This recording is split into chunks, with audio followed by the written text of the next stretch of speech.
Chapter 1382. Yu held the gun that vermilion bird had passed him. It was a desert eagle.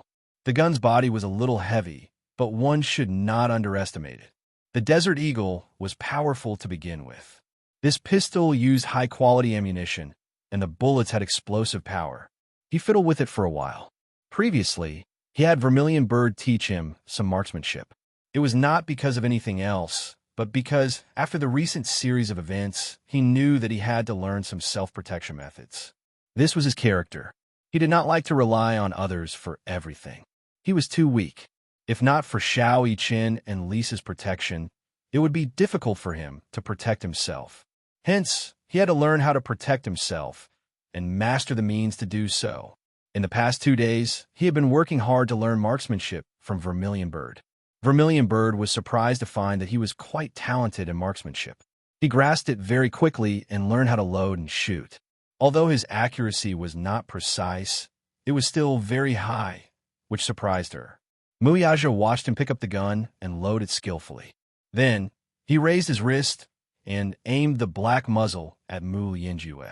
Be it the way he held the gun or his posture, everything was very professional. This little guy secretly learned how to shoot behind his back. While Muyaja was surprised, he also felt impressed.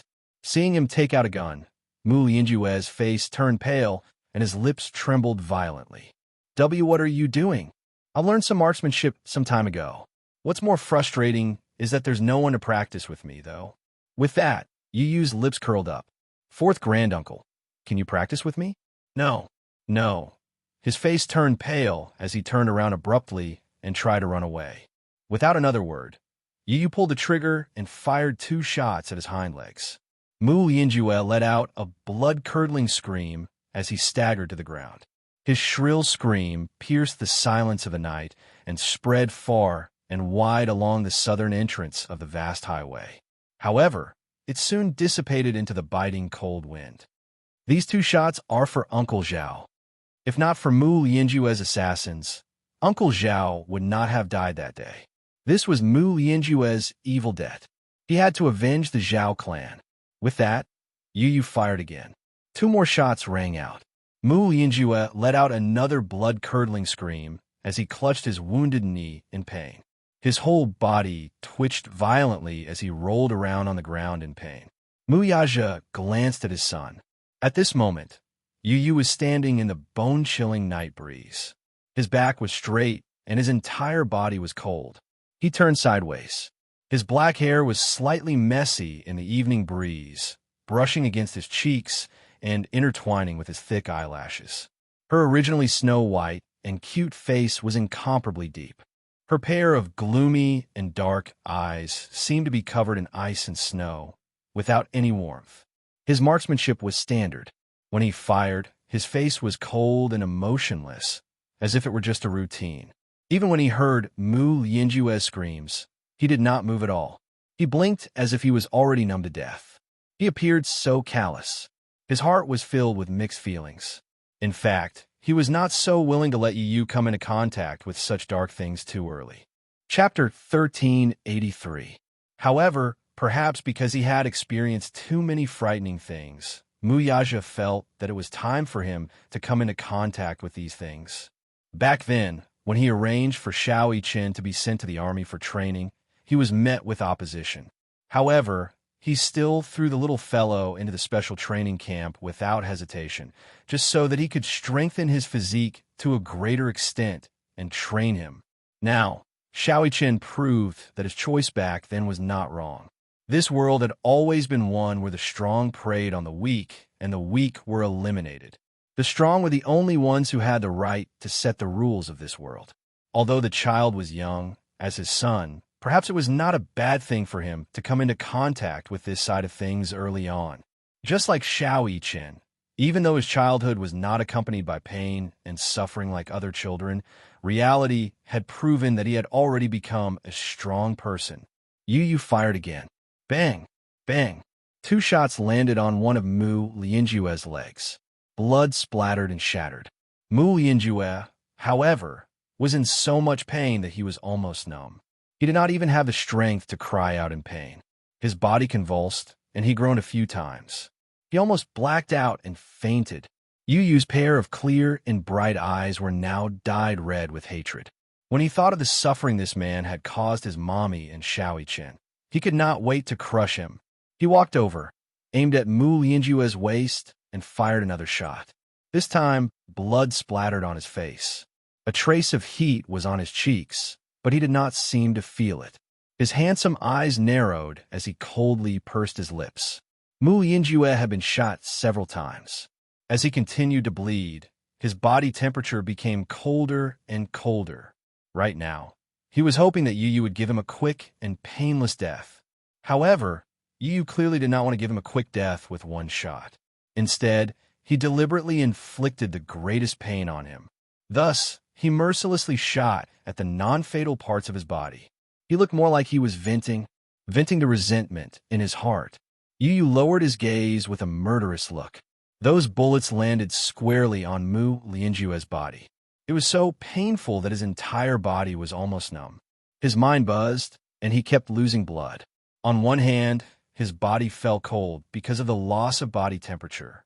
On the other hand, his wounds were scalded by the many bullets, and the burning pain was transmitted. Ice and fire. Bang, bang, bang.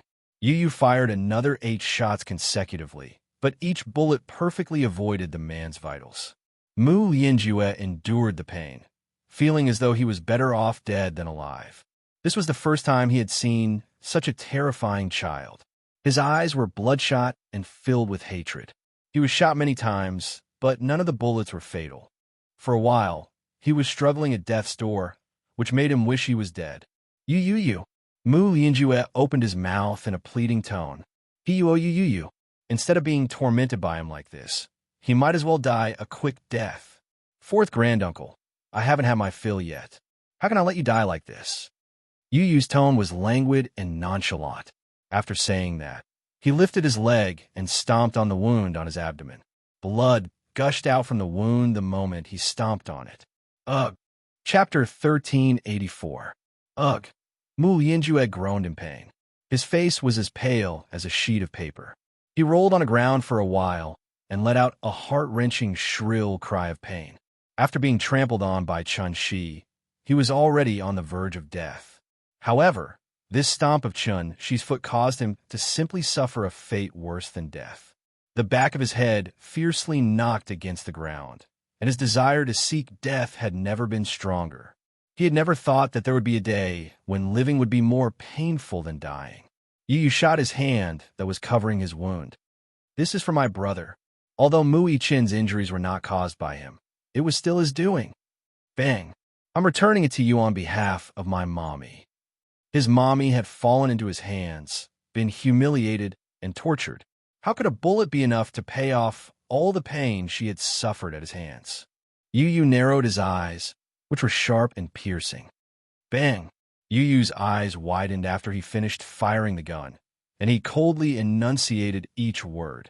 This is for my daddy. Mu Lianjue coughed out a mouthful of blood as his whole body convulsed violently. Mu Yaja was stunned at first. Then, he felt warmth in his heart. His son was taking revenge for him. While Mu Yaja felt warmth in his heart, he was also touched by Yu Yu's warm heart, which was hidden under his cold exterior. All along, Yu Yu had been Yun Shishi's little warm man and little god. However, he was so arrogant. For a long time, even though he was the little god of warmth, he only cared about Yun Shishi alone and silently protected his mommy. Now, Mu Yaja had entered his heart. All along, Yu Yu had only acknowledged one family member in his heart, and that was Yun Shishi. Other than that, be it Li Qin, Yun Na, or even Yun Yecheng, who had always treated Yun Shishi as his own, were just passers-by. In his heart, his mommy was number one. Mommy was the most important and special person in his heart. There was no one else like her. For as long as he could remember, he and his mommy had depended on each other. She was his lifeblood. Perhaps this unique feeling of the little lad was hard to understand in the eyes of outsiders. However, for the past 7 years, Yun Shishi held a special place in his heart, not only because blood was thicker than water, but also because they had relied on each other for so many years. However, as his biological father, Mu Yaja almost like a god, had descended from the heavens and appeared before him without any warning. Without any warning, he went from being a child of a single-parent family to having a father. However, he rejected this daddy. He resisted and kept him at a distance 1,000 miles away. At first, he was unwilling to admit that he had a father. So what if she was his biological child? Mommy was the only one he loved. However, as they got along, the father and son's feelings gradually merged. Muyaja appreciated this son of his, and Yu gradually accepted him, acknowledged him, until now he had acknowledged him. Those who bullied his mommy were unforgivable and deserved to die. Similarly, those who bullied his daddy were equally unforgivable. Chapter 1385. He was used to being cold and arrogant in front of Muyaja, but in reality, he had long acknowledged him as his daddy. On the one hand, it was because he loved his daddy. On the other hand, it was because Muyaja was outstanding enough to gain his approval. Muyaja only felt as if his heart had been ruthlessly punched, instantly tearing a hole in it. A warm current gushed in, and even though he was standing in the cold wind, he did not feel cold at all. Instead, his whole body felt warm and cozy. Yu snorted. Looking at the man's miserable appearance, he smiled faintly. Fourth granduncle, there are still 2 more shots. Can you hold on? There are still 2 more shots. They're for my grandparents, whom I've never met before. With that, Yu fired 2 more shots at the man's chest. They were less than an inch away from his heart. Mu Lianjue fainted completely and lost consciousness. The scene instantly became deathly silent. Besides the whistling of the cold wind, everyone was deathly silent. Mu Linfeng, in particular, was as stiff as a rock. He had long been stunned. Yu maintained his gun-wielding posture. His face paled for a moment before his vision regained its focus. However, when his gaze landed on the man lying limp on the ground and covered in blood, he realized with a start what he had just done. He had killed someone. He had shot and killed someone for the first time in his life. His hands were stained with filthy blood. However, deep down, he knew that once stained with such filth, it would be difficult to wash it clean. Yu sucked in a deep breath of cold air. After a long time, he quietly lowered his arm. His wrist loosened, and the gun in his hand fell to the ground with a loud thud. Muyaja walked over and hugged him in his arms. He gently placed his large palm on the boy's cold face, only to see that the boy's face had turned ghastly pale. Just now, in the midst of extreme passion, he was completely unaware of the significance of what he had done. However, when he suddenly reacted from his hatred, he actually felt a bone-chilling coldness. "Baby, what's wrong?" Muyaja hugged him with some heartache, his slender fingers tenderly caressing the side of his face. You should have stopped him just now. She had to stop him when he lost his mind. However, even he was shocked by Yu's cold expression and could not recover from his shock. Yu turned around and said calmly, "I killed someone." His tone was calm, but it was more like he was stating an ordinary matter. Vermilion Bird walked to the man's side and squatted down to check his breathing. Her fingertips came in contact with a faint breath. It was very weak, but there was still a trace of breathing. Vermilion Bird raised his eyes and said, "Still alive. Kill him." Yin Tianyu expressionlessly replied, "Since he wants to die, let's give him a quick death." Zhu Kei's face darkened for a moment, but she silently said in her heart, "President Yun, what are you saying? You've already tortured him to such a miserable state, and now you want to give him a quick death." She suddenly felt that the man was very pitiful.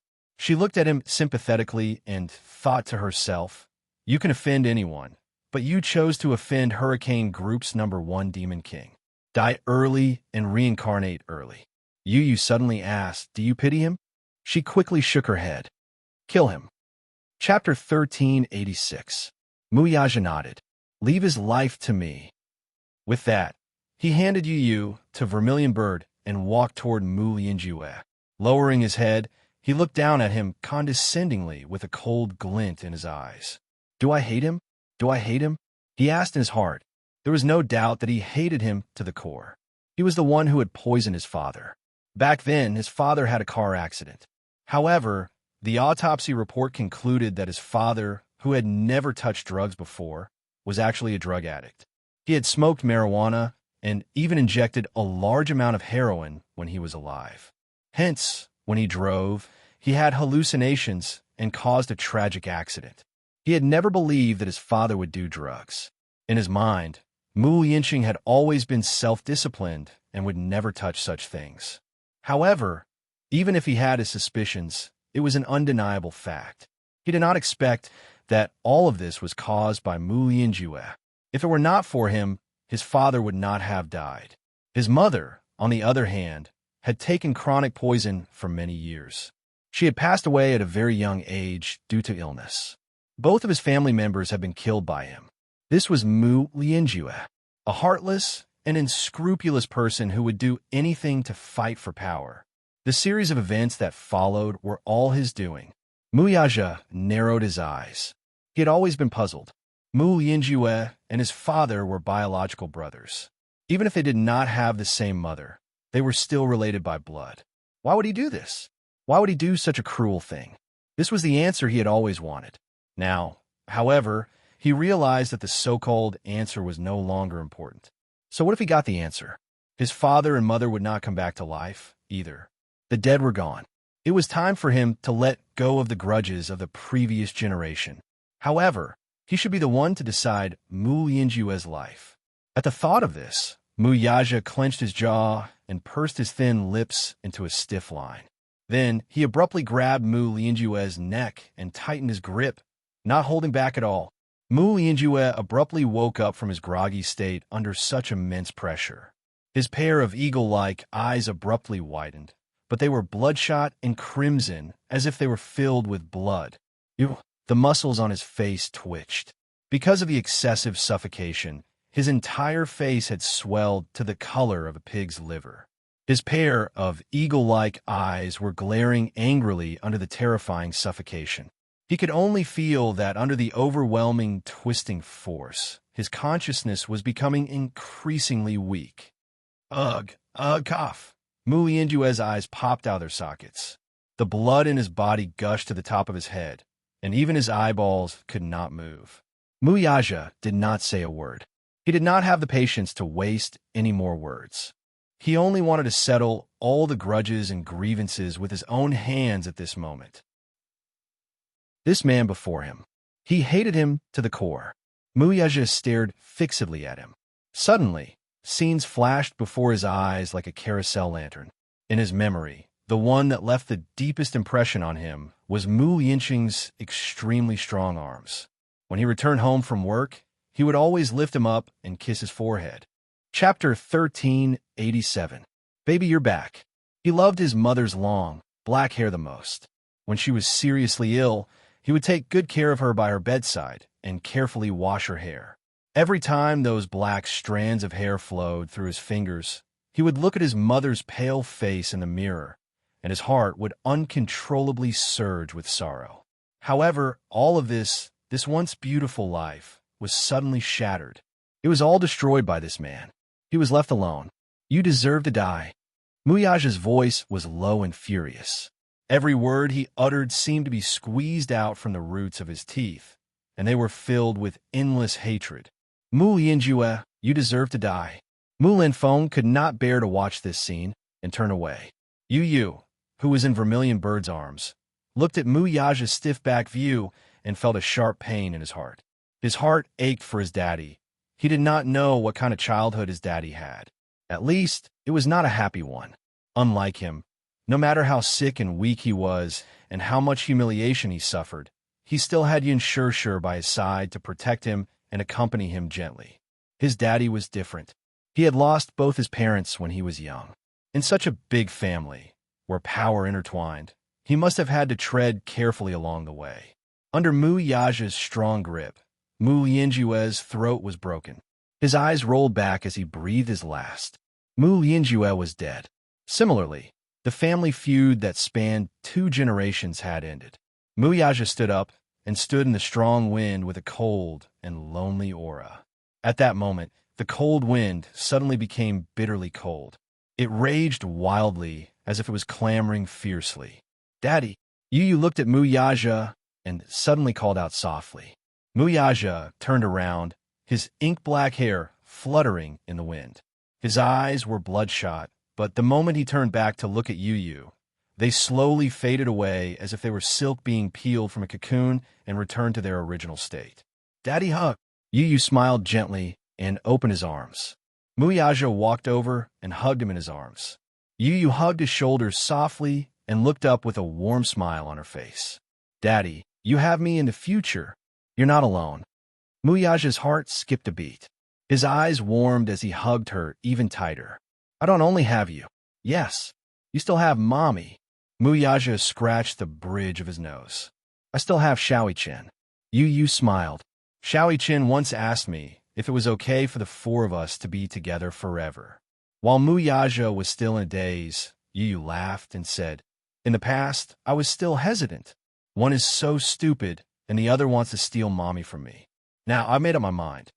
After a pause, Yu suddenly became serious and said seriously, Daddy, let's be together forever. You, Mommy, Xiaoyi-Chen, and I. The four of us will be together forever. Is that okay? He asked with a serious expression, but his tone was unprecedentedly serious. Muyaja was stunned for a long time. He was so surprised that he couldn't react for a moment. This was probably the first time you had confessed to him. In the past, this little guy was always so arrogant and cold in front of him. He was never close to him, and even if he cared, he never said anything. He was very awkward. Chapter 1388. To him, this was the biggest surprise. He had never thought that there would be a day when he would hear such warm words from his little mouth, which had always been filled with poisonous thorns. For a moment, Muyaja couldn't believe it. It was as if he was in a dream. Hence, he didn't snap out of it immediately. Yu saw that he was slow to react and was a little unhappy. He snorted arrogantly and said unhappily, Why aren't you saying anything?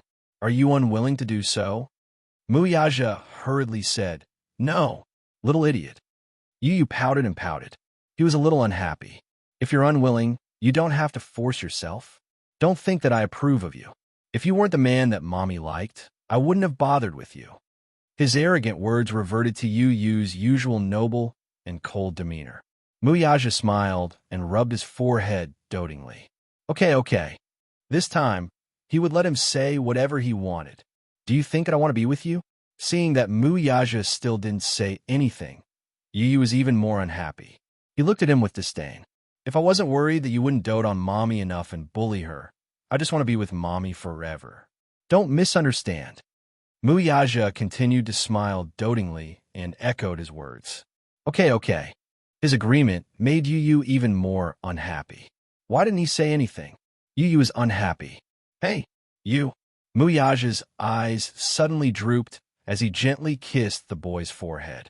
Following that, he placed another warm kiss on the boy's eyelashes. His indulgence was self-evident. Yu was stunned. Then, he heard Muyaja's gentle voice above his head. Yu, let Daddy dote on you forever, okay? Yu was stunned. He did not expect Muyaja to say something so heart-wrenching. We've missed each other for 6 years. During these 6 years, I had no idea that I had such a smart and adorable son other than Xiaoyi-Chen. As Muyaja spoke, his eyes fell on Yu's palm-sized face. He couldn't hide the heartache in his eyes. Forgive me for missing you for so long. I made you and Mommy wait for so long. I made you miss out on 6 years of fatherly love. I'm sorry, forgive Daddy. This was probably the most emotional thing Muyaja had ever said. If Yun Shir and Xiaoyi-Chen were here, they would definitely feel indignant. Especially Yun Shir. Even in front of her, Muyaja had never said such touching words of love. Yu blushed when he heard this. However, the shyness in his eyes quickly disappeared. He looked up and couldn't help but chide his son. What's the use of saying sorry? Her haughty and awkward behavior really made people feel cold. Yu pursed his pink lips slightly. However, his heart was filled with warmth. It was as if a spring breeze had brushed past and a warm current was flowing through him. Little fool, maybe you're secretly laughing in your heart. Muyaja couldn't help but expose him. A look of panic flashed across Yu's face. Then he snorted and said, When did I? Humph. There was even more disdain in his eyes. The father and son looked at each other and suddenly smiled. Yu finally relented. Okay, I'm a great person and won't hold a grudge against you. I'll be merciful and forgive you. Muyaja kissed him. The heartwarming scene diluted the cold and solemn atmosphere around them. Lee Hanlon stood behind them and rubbed his forehead helplessly. Chapter 1389. Mu Linfeng was a little moved by this scene, but he could not bear to disturb this heartwarming scene. He quietly got into the car and left. After Mu Lianjue's death, the funeral was naturally handled by him. Of course, he ordered everyone to keep their mouths shut about what had happened tonight. His subordinates carried the body back and ordered the hospital to write a death report. After that, arrangements were made according to the circumstances of the death. To Muyaja and Yu, all of this seemed to have never happened. It was just the death of an insignificant character. However, when Mu Linfeng brought the news of Mu Lianjue's death back to the family, it caused quite a stir. Mu Shumin, in particular, found it hard to accept the news of Mu Lianjue's sudden death. Mu Shumin naturally did not believe that Mu Lianjue had passed away due to illness. Although Mu Lianjue's health was not good, he was still strong enough. It was hard to link it to his death. Moreover, it was too sudden. There was no relief at all. Moreover, with the things that had happened in the Mu family these past few days, it was hard for them not to associate Mu Lianjue's death with Muyaja. However, even though Mu Shumin repeatedly asked about the cause of Mu Lianjue's death, Mu Linfeng only brushed it over and did not mention what had happened tonight. In fact, he was even a little impatient. Since he was unwilling to say anything, Mu Shumin naturally did not dare to ask. If Mu Shumin did not dare to ask, the rest were even less qualified to mention it. In just a few days, the Mu family was at peace. To the public, it was only announced that Mu Lianjue had passed away due to his worsening illness. A solemn funeral was held, and he was buried in peace. Of course, this was all for later. On the way home from the south entrance of the expressway, Yu sat in the front passenger seat, unable to calm down. Mu Lianjue's death could be considered as a weight off his mind. Then he thought of Mu Wanru. So, the little boy turned his head and asked, "Daddy, I heard that Mu Wanru has been placed in the Mu Group's private hospital. I heard that her condition is not very optimistic." The corner of Mu Yaja's eyes twitched fiercely as he sighed with emotion. "You're really well informed." "Of course."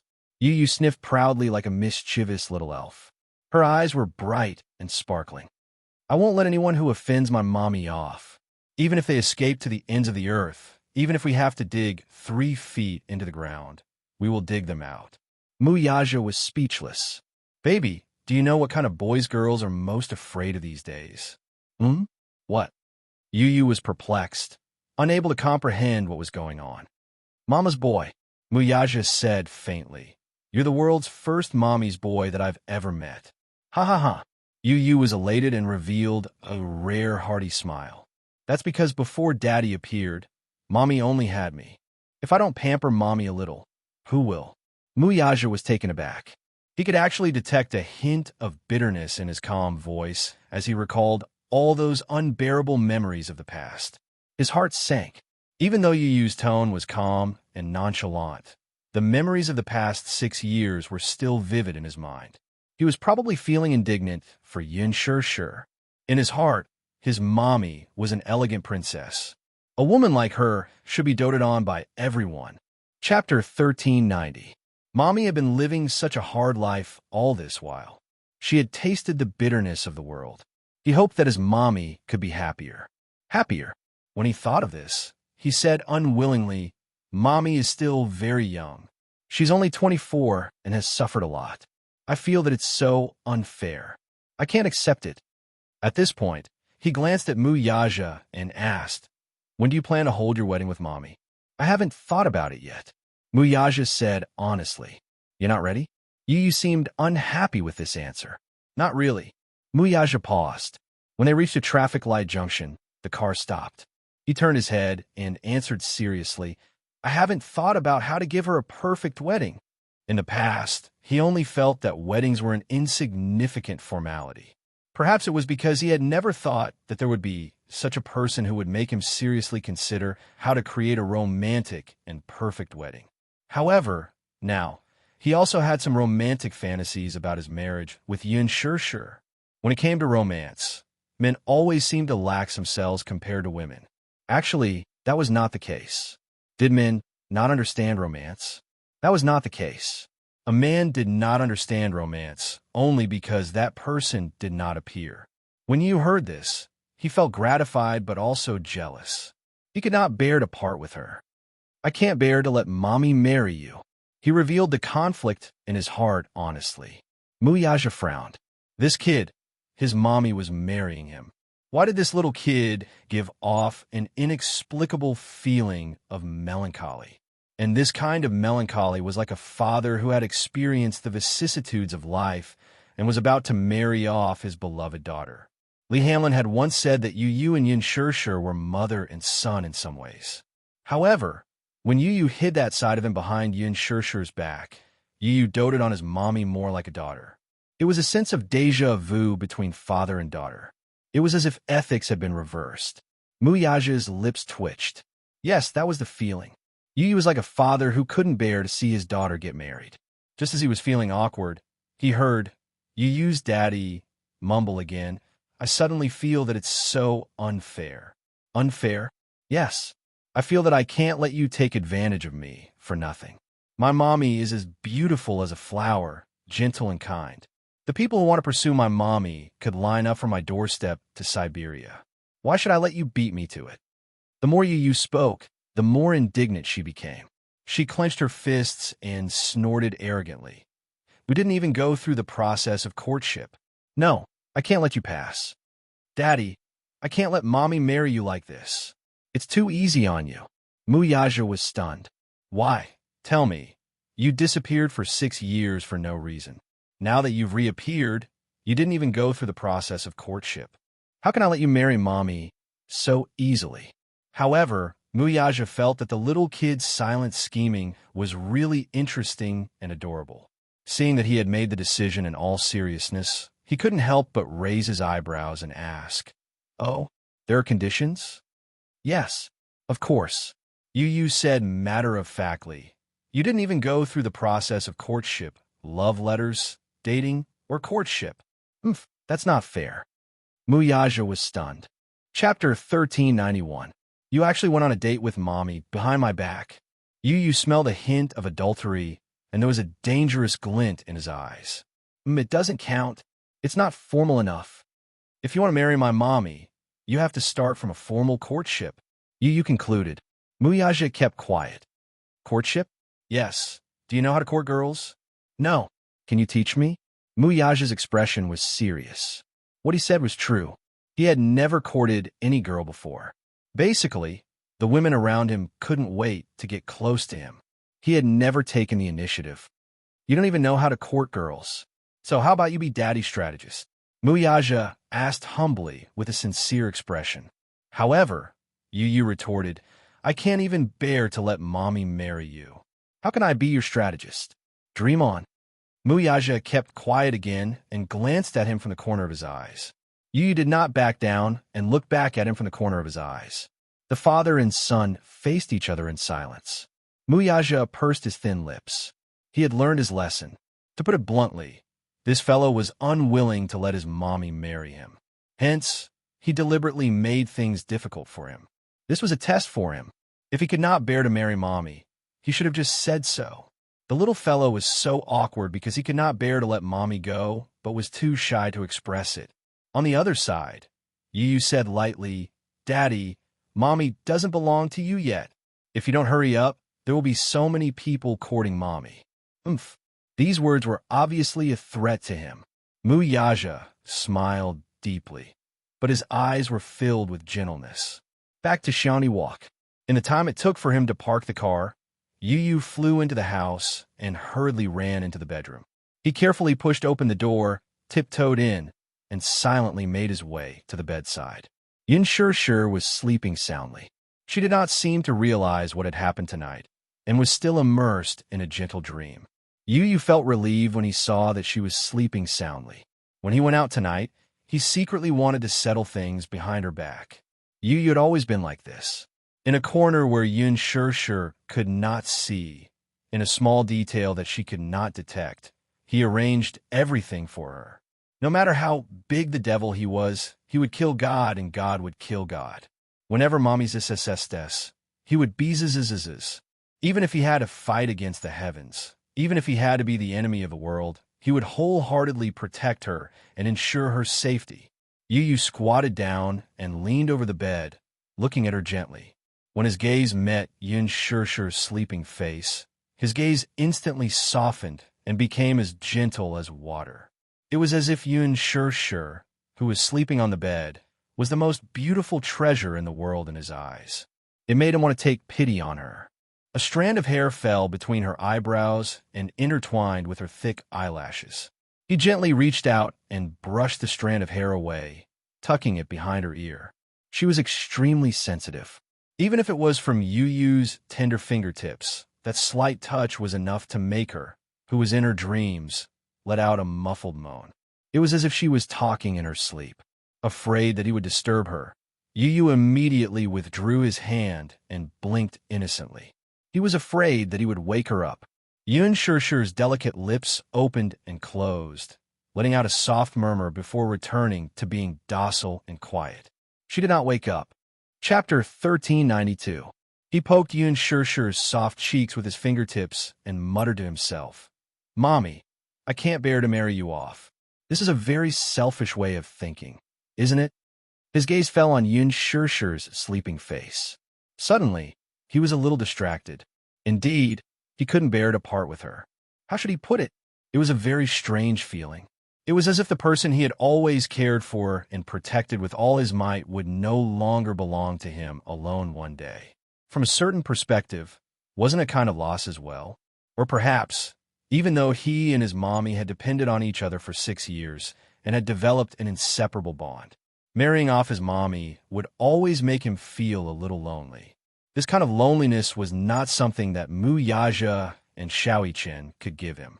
Just as Li Hanlin had said, from a certain perspective, his mentality was indeed similar to that of a father who couldn't bear to marry off his daughter. Yu sighed and looked down. "Mommy, don't worry. If you're happy, that's my happiness. If you're not happy, wouldn't Yu's hard work be meaningless?"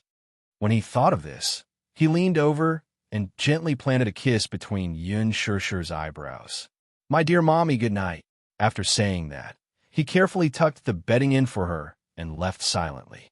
When Mu Yaja finished parking his car and walked in, Yu had already washed up and changed in her pajamas. Standing at the door, he rubbed his eyes. "Daddy, good night." Mu Yaja smiled.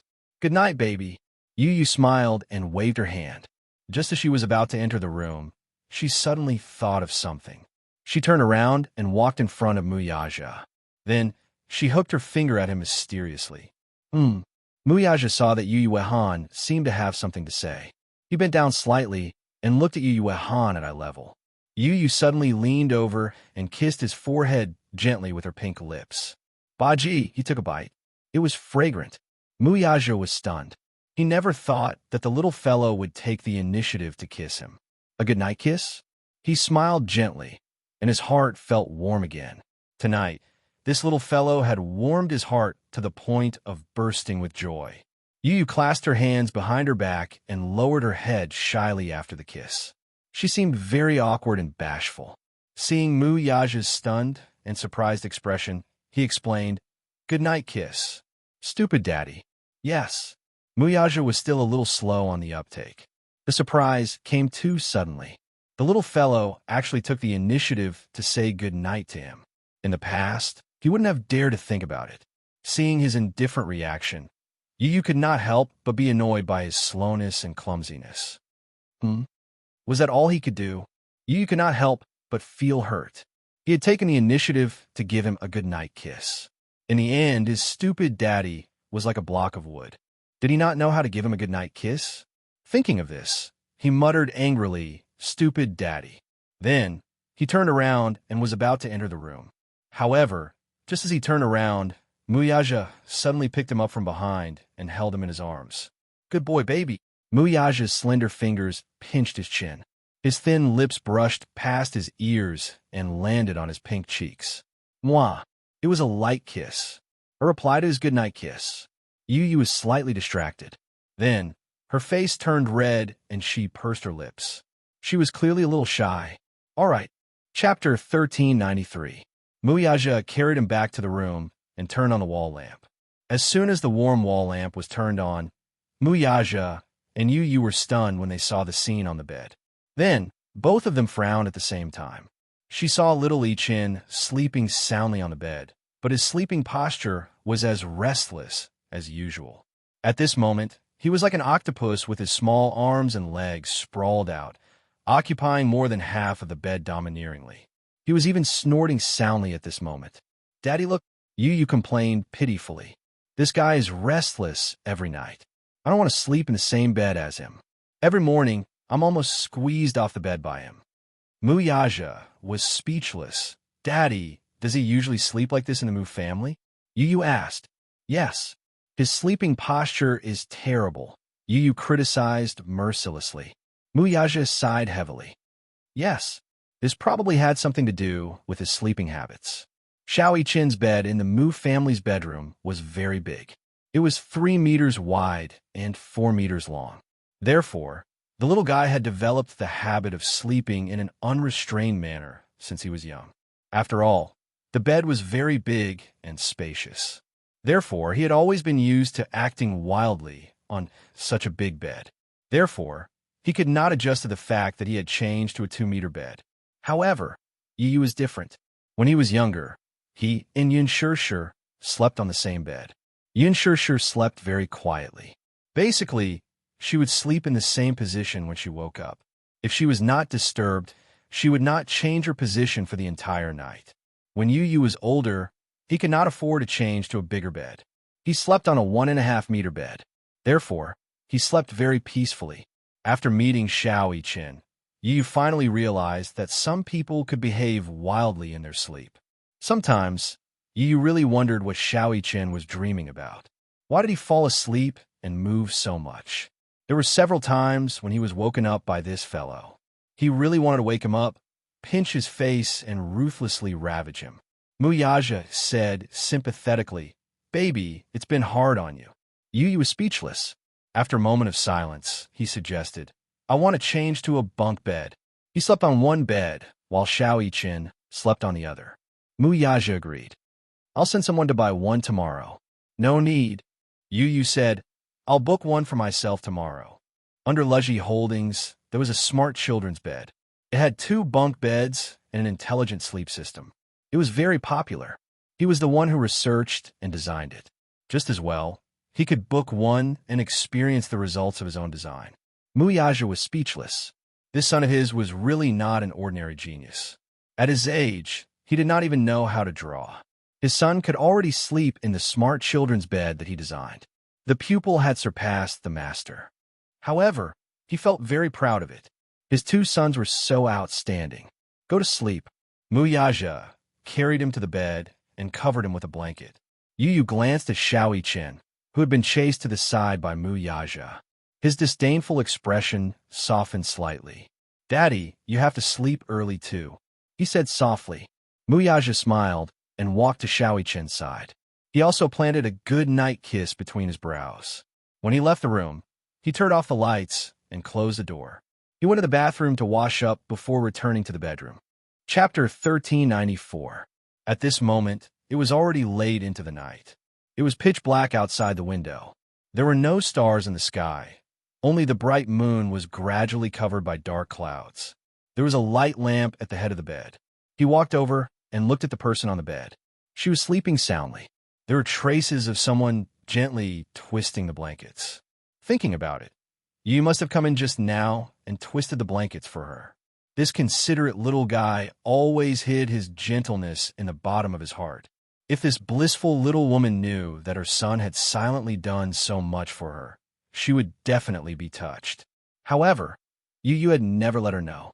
He had always hidden this gentleness behind her back, silently protecting her in a place where she could not detect it. Muyaja got onto the bed. He leaned forward slightly and pulled her into his arms. His movements were extremely gentle and careful, afraid that he would disturb her. He placed her head on his arm and stroked her cheek with his fingers. Muyaja lowered his gaze and looked at her face. At this moment, the person in his arms was sleeping quietly. Her gentle and quiet sleeping face was as warm and peaceful as the years in the world. When she was quiet, the beauty of her face became even more flamboyant. However, this flamboyance didn't reveal its sharpness. It wasn't dazzling, but it was docile and quiet. Occasionally, one would catch a glimpse of her beauty and realize that there was a shocking charm hidden in her beauty. In that instant, even his heartbeat uncontrollably calmed down. He was afraid that if his heartbeat became stronger, it would disturb her in her sleep. Hugging her in his arms, he felt a sudden surge of emotion in his heart. That was, he wanted to present the most beautiful treasure in the world to her and give it to her. However, on the other hand, he felt conflicted. Wasn't the most beautiful treasure in the world sleeping quietly in front of him right now? Perhaps, in his eyes, there was no treasure in the world more precious than this. Yu Yu's words suddenly rang in his ears. In my eyes, Mommy is the most beautiful treasure in the world. Mommy is the most beautiful gift given to me by God.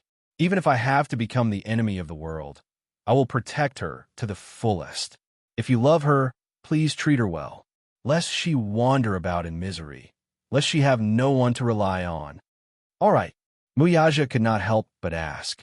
I will definitely take care of you properly. He nodded slightly and whispered gently in her ear. Sure. I'll pursue you, okay? His question was gentle and quiet. However, in her sleep, she would not respond to him no matter what. Muyaja's lips curled into a smile as he turned off the wall lamp and pulled her into his embrace. Holding her in his arms, he fell asleep in a soft dream. When Yinshishir woke up in the morning, it was already dawn outside the window. However, due to the heavy curtains, the room was dimly lit. She opened her eyes and saw Muyaja's peaceful sleeping face. Her heart froze, but at the same time, she felt exceptionally warm. She didn't know when he came back, nor did she know when he fell asleep. He must have gone to bed very late. He hugged her shoulders, and his palm quietly rested on her waist. His thick weight made it easy for her to feel the warmth from his palm. The happiest thing in life was to wake up with you. In the morning, the first thing she saw when she opened her eyes was him. How wonderful! Chapter 1395. Yinshishir woke up, but she did not get up. She just quietly nestled in his arms and looked at him. She was surprised to find that this man was especially good-looking when he was asleep. When he was awake, he was the pride of the heavens and the elite of the empire. He shone brightly, as if he was the reincarnation of the emperor. His eyes were handsome, and his body was sharp. His exquisite features were arrogant and sharp. It was as if all the darkness had nowhere to hide when he opened his eyes. However, when he was asleep, his sharpness was restrained. He was quiet and deep. His eyes were gentle, and his handsome features were different from his usual radiance. They were extremely gentle. Yinshishir's gaze fell on his sexy thin lips. His lips were very thin, and his lips were arrogant and even a little sharp. She could not help but reach out and touch his lips with her fingertips. Her fingertips traced the line of his lips and carefully traced the shape of his lips. It was said that people with thin lips were fickle in love. Yinshishir pursed her lips slightly. She felt that this was simply a fallacy. However, in her heart, this man was extremely affectionate, even loyal. Yinshishir looked up, and her gaze fell on his eyes again. When he was asleep and his eyelids were closed, she could see his deep eyeliner and his thick and long eyelashes. His eyelashes were ridiculously long, and his eyelashes were very deep. She finally understood who Yu Yu had inherited his beautiful eyelashes from. Usually, when he opened his eyes, he gave people the feeling that his gaze was very deep, extremely evil, and breathtaking.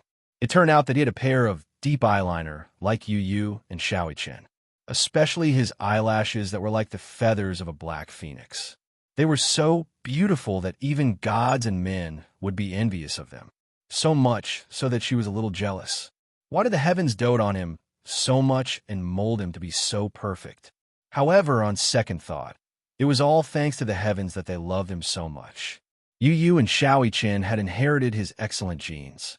When she thought of this, she instantly felt satisfied. Yin Shishir secretly reached out and fiddled with his eyelashes. From time to time, she would pinch them between her fingers and gently stroke them. It's very thick. She was like a naughty kitten, lazily nestled in his arms, lazily playing with his eyelashes. She seemed to be enjoying herself. In his sleep, Muyaja's brows were slightly furrowed, as if he was annoyed. He subconsciously reached out and swatted her little hand away. She was unwilling to give up. When he was deep in sleep, she reached out her hand and played with his eyelashes. Her fingers then moved to his eyebrows and carefully rubbed them. Her fingertips then fell between his eyebrows, trying to smooth out the wrinkles between his eyebrows. Why did the men here look so serious, even in their sleep? Why did they always frown?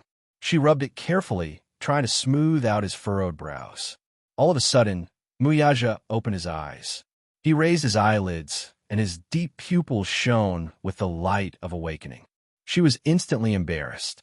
"You're awake. Could it be that he was woken up by her disturbance?" She furrowed her brows in annoyance and bit her lip. Her movements were very gentle. Little did she know that this man had always been a light sleeper. Even the slightest movement would wake him up easily. The moment Muyaja opened his eyes, the sharpness in his eyes disappeared. However, when his vision cleared and reflected on her delicate face, the sharpness quietly faded away. Chapter 1396. After he brushed it away, she persevered and continued to play with it, as if she was never tired of it. She whispered, "You're awake? Did I wake you up? You should have come back very late last night. Did you sleep very late? What were you doing just now?" He asked in a deep voice. His voice was a little hoarse and deep because he had just woken up, and it was especially sexy. She could still hear it, and her heart instantly went numb. Feeling a little guilty, Yin Shishir snorted and avoided the topic. "I'm not doing anything." Could she say that she was bored when she woke up, so she secretly played with his eyelashes? Or was she envious of his long eyelashes? They were so beautiful that she couldn't help but get addicted to playing with them. He would definitely laugh at her for being bored again. "What are you doing?" The man pursed his lips, obviously doubting her words. "I see that you're full of energy early in the morning." Yin Shishir blushed and immediately defended herself. "I woke up. After reading the script yesterday, I went to bed very early. My biological clock woke me up naturally." So? Muyaja raised his good-looking brows. "So, she had to wake him up when she woke up?" Yin Shishir glanced at him and couldn't help but explain. "I woke up a long time ago. I was bored when I woke up, so I was counting your eyelashes when you were asleep." Counting his eyelashes? What kind of game was this? Muyaja furrowed his brows and asked, "Have you counted clearly?" "No. How could she count clearly? It was like a brush. If she had such thick eyelashes like his, she would save the effort of brushing them." Little did she know that as soon as her voice fell, the man's tall body flipped over and covered her body in a dark mass. He supported himself with his arms by her side. With just a stretch of his hand, he gently lifted a strand of her hair that had fallen on the pillow. He sniffed at the tip of his nose and lowered his eyes. Obviously, he enjoyed this fragrance very much. Opening his eyes, his handsome eyes suddenly flashed with a touch of playfulness. "Then, I'll give you another chance." The man smiled evilly, bowed his head, and leaned closer to her. Their noses touched and their lips touched. His warm breath brushed against her face, incomparably intimate. A clear voice rang in her ears. "Count how many eyelashes I have." Yin Shishir blushed slightly, and then she unnaturally avoided his overly deep eyes. She muttered in a low voice, "I'm not counting anymore." "What is it?" Muyaja brushed her hair, but was puzzled. "You were counting happily just now." She felt powerless and said lazily, "There are too many. I can't count them all. Your eyelashes are so long and dense that my eyes hurt from counting them." "All right." The man smiled and kissed the corner of her lips lazily. Sticking to her lips, his thin lips escaped from her lips. "Since you're so energetic and don't count your eyelashes, let's do something else. Yin Shishir was stunned. Soon, she could hear the hidden meaning in his words. His words were obviously referring to something else. A wisp of red flew to her ears, and like a fire spreading, it burned her cheeks. Soon, her entire face seemed to be smeared with rouge, revealing a charming shade of red. "Hey, you, stop fooling around." Her shyness, in his eyes, had a hint of wanting to reject him. Chapter 1397. Why, you don't like it? The man raised his eyebrows arrogantly and whispered into her ear. Between his smile, there was a hint of cynicism. Coupled with that clear voice, it was damn charming. In his eyes, it was as if there were stars that had been cut up, sparkling and sparkling. Being stared at by him like this, Yin Shishir's face grew increasingly hot. Her originally jade-like face was dyed with a rosy blush, exuding a delicate, tender, and translucent glow. She was obviously a little shy. The man was openly acting like a rogue in front of her. She was so embarrassed that she wanted to crawl under the blanket. Muyaja curled his lips into a smile. Originally, he thought that this woman would have gotten used to it, but now it seemed that he had not taught her well enough. Thus, he pinched her waist with his large palm. The soft touch immediately made him groan in pleasure, but his heart felt extremely comfortable. He was very satisfied with this soft touch, so he planned to do some morning exercises that were beneficial to his body and mind in this beautiful morning. While he was thinking about this, his hands had already begun to move. He skillfully stripped off her underwear and bent down to cover her cherry lips. This kiss seemed to have been premeditated for a long time. Nestled in her embrace, that pink little mouth opened and closed as if it was a silent invitation, luring him in. His heart had been itching for a long time, so when he lowered his head to look at her, it was as if he had found a prey to aim at. He stared fixedly at those pink, pouty lips and pressed down on her. However, many erotic images flashed past his mind. As a man, he always had many erotic fantasies towards the woman he loved. Muyaja was the same. His mind filled with erotic images, and his body wrapped in the blanket became even hotter. Even though they were separated, the changes in his body were obvious. When Yin Shishir felt the heat, her heart suddenly beat like thunder, and her face felt as if it was cooked. He peeled off her pajamas and pressed his lips against hers, delicately embellishing her lips. At first, he was extremely careful, and his kisses were gentle. Slowly, as the temperature in the room rose and turned white, he was no longer restricted to this light kiss. Gradually, he became fierce and wild. He held the back of her head with one hand and deepened the kiss. He wished he could turn into a beast and swallow her whole. He was lying on top of her, his two strong and sturdy arms supporting her on both sides of her shoulders, controlling her in a narrow space. His strong and fit body pressed down on her, leaving almost no room for maneuver. The ferocious kiss almost made her unable to breathe. Yin Shishir couldn't keep up with his pace. Her mind was blank, and she felt like she was about to suffocate. Yin Shishir punched his shoulder in annoyance, but the man ignored her and only sealed her lips, sucking and licking. He actually kissed her until her lips were swollen. Sweet. It was extraordinarily sweet. Muyaja couldn't help but be infatuated with the overly sweet breath on her lips. He parted her lips and passionately invaded, engulfed, and lingered. Yin Shishir was gradually melted by this fiery kiss, turning into warm and soft jade water. Unknowingly, the pajamas on his body were quickly removed, and the two of them were entangled together. He possessed her. Chapter 1398.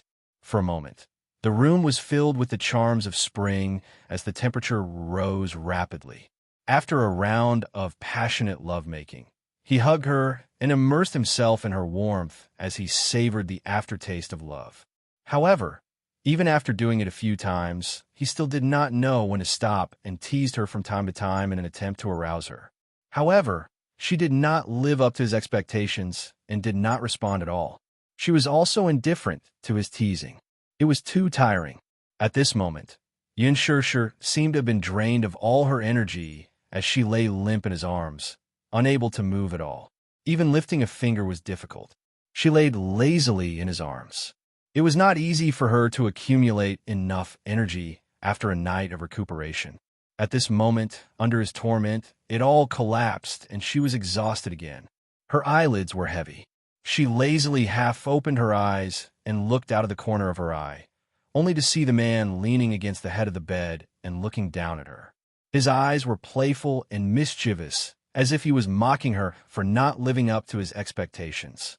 He pinched the bridge of her nose and said, "Your stamina is too weak." When Yin Shishir heard this, she could not help but feel angry. Could she blame him for this? Her stamina was not bad. But did he not see how ruthless he was when he wanted her just now? The deep invasion almost made her whole body fall apart. She was a little disappointing, but wasn't all for him. Did he think that everyone was as strong as him? As if they never knew how to be satisfied and tired? The anger in her eyes made him laugh.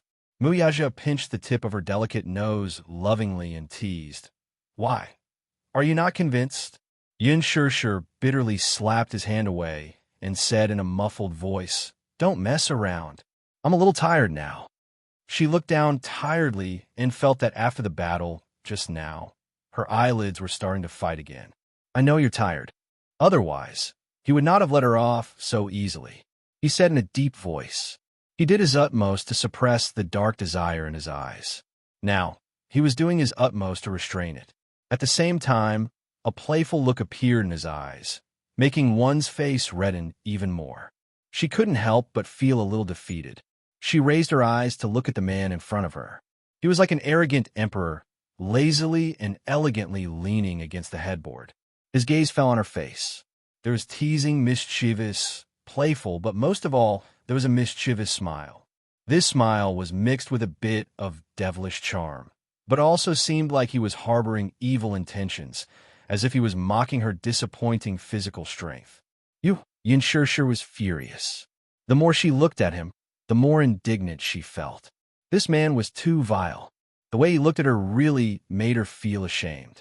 When he thought about how he had used those embarrassing postures to take advantage of her, and how she had sunk into this dark, turbulent wave of passion. When he thought about how she had sunk into it, and how she had let out some tender chuckles, she felt even more ashamed and buried her face deep into the pillow. Oh no, it was too embarrassing. At this moment, she wanted nothing more than to ruthlessly bang her head against the wall or find a hole to bury her head in. She was like a shy little bunny in front of him. However, her shy actions in his eyes were adorable and extremely cute. He couldn't help but lower his head and gently peck her red cheeks. The scene just now seemed to be unfinished as his body changed again. He frowned and cursed in his heart. Chapter 1399. Yin Shishir glanced at the man's tensed expression, and her face turned even redder. She muttered, "What a horrible man." Then she crawled under the blanket and wrapped herself up. Muyaja chuckled inwardly. This woman is deliberately avoiding me. Could it be that he had frightened her? Muyaja suppressed his desire. Even though he hadn't had enough fun, he was still in a good mood after the morning exercise that was good for his body and mind. At the same time, he still felt dissatisfied.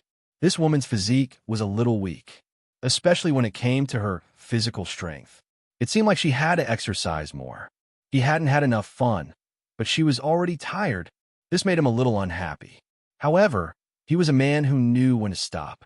When necessary, he wouldn't act rashly and alert the enemy, so as not to scare this little woman. After all, some things had a long way to go. A person's life was so long. He and she had a lot of time to study this. Hence, he wasn't in a hurry. He got out of bed and walked to the bathroom. After taking a cold shower to calm himself down, he walked to the door. Just as he turned the doorknob, he felt a weight on the door. Just as he opened the door a crack, two little lads, who were leaning against the door and listening attentively, were caught off guard and rolled in. Yu was the first to roll in. She was caught off guard and fell face first onto the floor. She groaned softly. Xiao Chen was the first to scream. He lost his balance and fell onto Yu's body. Yu cried out in pain again. The two squishy little balls fell onto the floor like a human pyramid. Yin Sure was shocked by the sudden sound.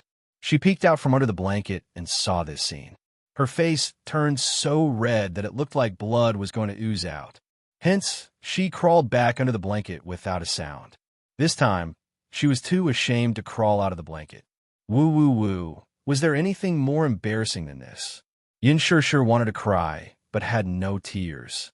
At the same time, he was secretly annoyed, but at the same time, he was worried about when these two little fellows had been hiding outside and whether they had heard anything.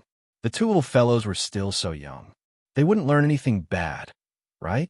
Muyaja also seemed to have not expected this. He was stunned in place, and his handsome face darkened. A storm was coming. He had never thought that these two fellows would actually be eavesdropping outside the door, and even let him catch them red-handed. What happened? He questioned in a deep voice, but there was a trace of unhappiness in his words. Xiao Qin's ears perked up. As soon as he heard Muyaja's unfriendly tone, his little face paled. He knew that he had done something stupid. It's over. He seemed to have made Daddy unhappy. Xiao Qin awkwardly got up from Yu Yu's body and stood up helplessly.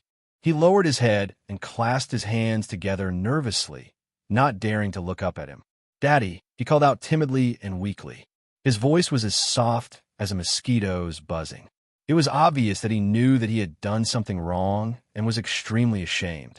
Muyaja's gaze was cold and intimidating, and his face was filled with anger. What are you doing? Xiao Qin could not answer. He nervously tugged at the corner of his shirt, looking like a timid little deer. Chapter 1400. Xiao Qin didn't know how to answer, so he glanced at the ground for help. In the end, he saw Yu Yu lying on the ground motionlessly, pretending to be a corpse. Xiao Qin was speechless. Yu Yu's behavior was a classic example of betraying a teammate. At this moment, the little guy kept telling himself that he was just passing by and didn't know anything.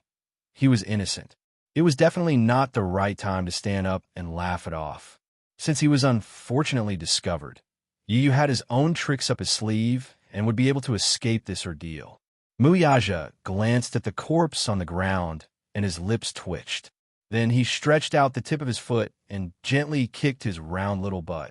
Duong, he said, get up. Yu Yu remained motionless, lying face down on the ground and ignoring him. No reaction. No reaction at all. Muyaja raised a brow as his heart skipped a beat. He was suddenly a little worried. He remembered that Yu Yu was the first to rush in and fell face down. Xiao Qin, who followed closely behind, fell on top of him and pressed him down heavily. He didn't know if it hurt him or not. Muyaja squatted down and stretched out his hand to pinch his cheeks. Then he picked up little Munchkin, who was lying limply on the ground, and turned him over. At a glance, Muyaja saw that his forehead was red from kowtowing. It seemed to be bruised. Little Munchkin lifted his head and opened his eyes innocently. He blinked and his eyes were misty. He seemed to be in pain from the fall. When he blinked, a crystal-clear teardrop rolled down his cheek. Daddy, it hurts, little Munchkin called out softly. Coupled with his innocent eyes, he looked at Xiao Qin with grievance and resentment. Muyaja immediately lost his temper. Xiao Qin, who was standing at the side, was so shocked that his mouth was wide open. Was this even possible? Feeling wronged, Yu Yu pursed his lips and retorted, Daddy, why did you suddenly open the door? I lost my balance and fell. Muyaja felt wronged and wronged. Who told you to eavesdrop outside the door? He couldn't help but say in displeasure. Sob, sob, sob. Yu Yu clutched her chest in agony, as if she had been wronged. She made sure to portray the word pain in her heart. Daddy, how dare you accuse me? Eavesdropping? How could you do something so despicable? Yu Yu is angry. Muyaja was rendered speechless by his words. Darling's heart is so cold. Muyaja was speechless. At the side, little Li Qin's eyes widened as he sucked in a breath of cold air. If you weren't eavesdropping, then why were you standing by the door? Muyaja asked, and looked at little Munchkin's tearful face suspiciously. Yu Yu and Xiao Qin looked at each other and said confidently, We were just passing by. Muyaja's lips twitched even more. He narrowed his eyes and was obviously skeptical. Passing by? Yes, passing by. Yu said seriously. Muyaja didn't believe her at all. Little liar. Really, really. Yu suddenly wiped her tears and smiled obediently like a polite and humble gentleman. Actually, I just finished making breakfast and wanted to come over and greet Daddy and Mommy. I also wanted to ask when Daddy and Mommy are having breakfast. Chapter 1401. Xiao Yichen was speechless. Muyaja was speechless. Yin Shishir was speechless as well. Yu tilted her head and smiled like an angel. She was pure and harmless. Good morning, Father. It's 8 o'clock in the morning. Would you like to have breakfast? Xiao Yichen's shoulders trembled. He thought to himself, there's so many smiles in the world, but Yu is the only one who makes me feel that her smile is scarier than her poker face. It's more hair-raising. He felt that she was very two-faced. Ahem, what for breakfast? Muyaja asked quietly. Yu's lips curled up, and she smiled even more beautifully. Bread, milk, poached eggs, and ham. Muyaja was stunned. Then he said, I like poached eggs. Yu kept calling him father, and he felt a little smug. In an instant, he completely forgot about the 2 glutinous rice balls eavesdropping outside the door. Xiao Yichen was dumbfounded. He and Yu were indeed not on the same level. Even someone as smart as Daddy was completely under Yu's control. With a bright smile on his face, he asked, Oh, right. My dear father, I've also deep-fried dough sticks. The outside is crispy and the inside is tender. The taste is superb. Do you want to try it? Muyaja nodded in a daze. Then, he carried Yu to the dining room. Xiao Yichen was dumbfounded. He was petrified on the spot. Yin Shishir hid under the blanket and couldn't help but snicker. Ha ha ha. She was amused by Yu's smart and adorable look. She was amused. This little fellow was really a little shrewd. He had his daddy in the palm of his hand. With just a few words, she managed to coax Muyaja into having breakfast while avoiding the main point and dwelling on the trivial. Otherwise, this matter wouldn't be over. If Yu wasn't around, Xiao Yichen might have been taught a lesson. Yu saved him from the abyss of suffering with just a few words. She wasn't simple. Xiao Yichen learned and experienced what it meant to be scheming. Mommy! Xiao Yichen stood at the door and called out to Yin Shishir. Yin Shishir emerged from the blanket with a blushing face, only to see the little boy leaning against the door with a blushing face. He shyly greeted, Mommy, good morning. With that, he ran off. Shyly, the 2 little guys didn't intend to eavesdrop. They rushed over to invite Muyaja and Yin Shishir to the dining room for breakfast. However, when they reached the door, Yu leaned against the door and pricked up his ears to eavesdrop on the sounds in the room. Xiao Yichen also leaned forward. However, not long after, the door was suddenly opened. The 2 little lads failed miserably at such a simple task, and both of them fell in together. Yin Shishir was amused. She covered her mouth and laughed until she collapsed on the bed.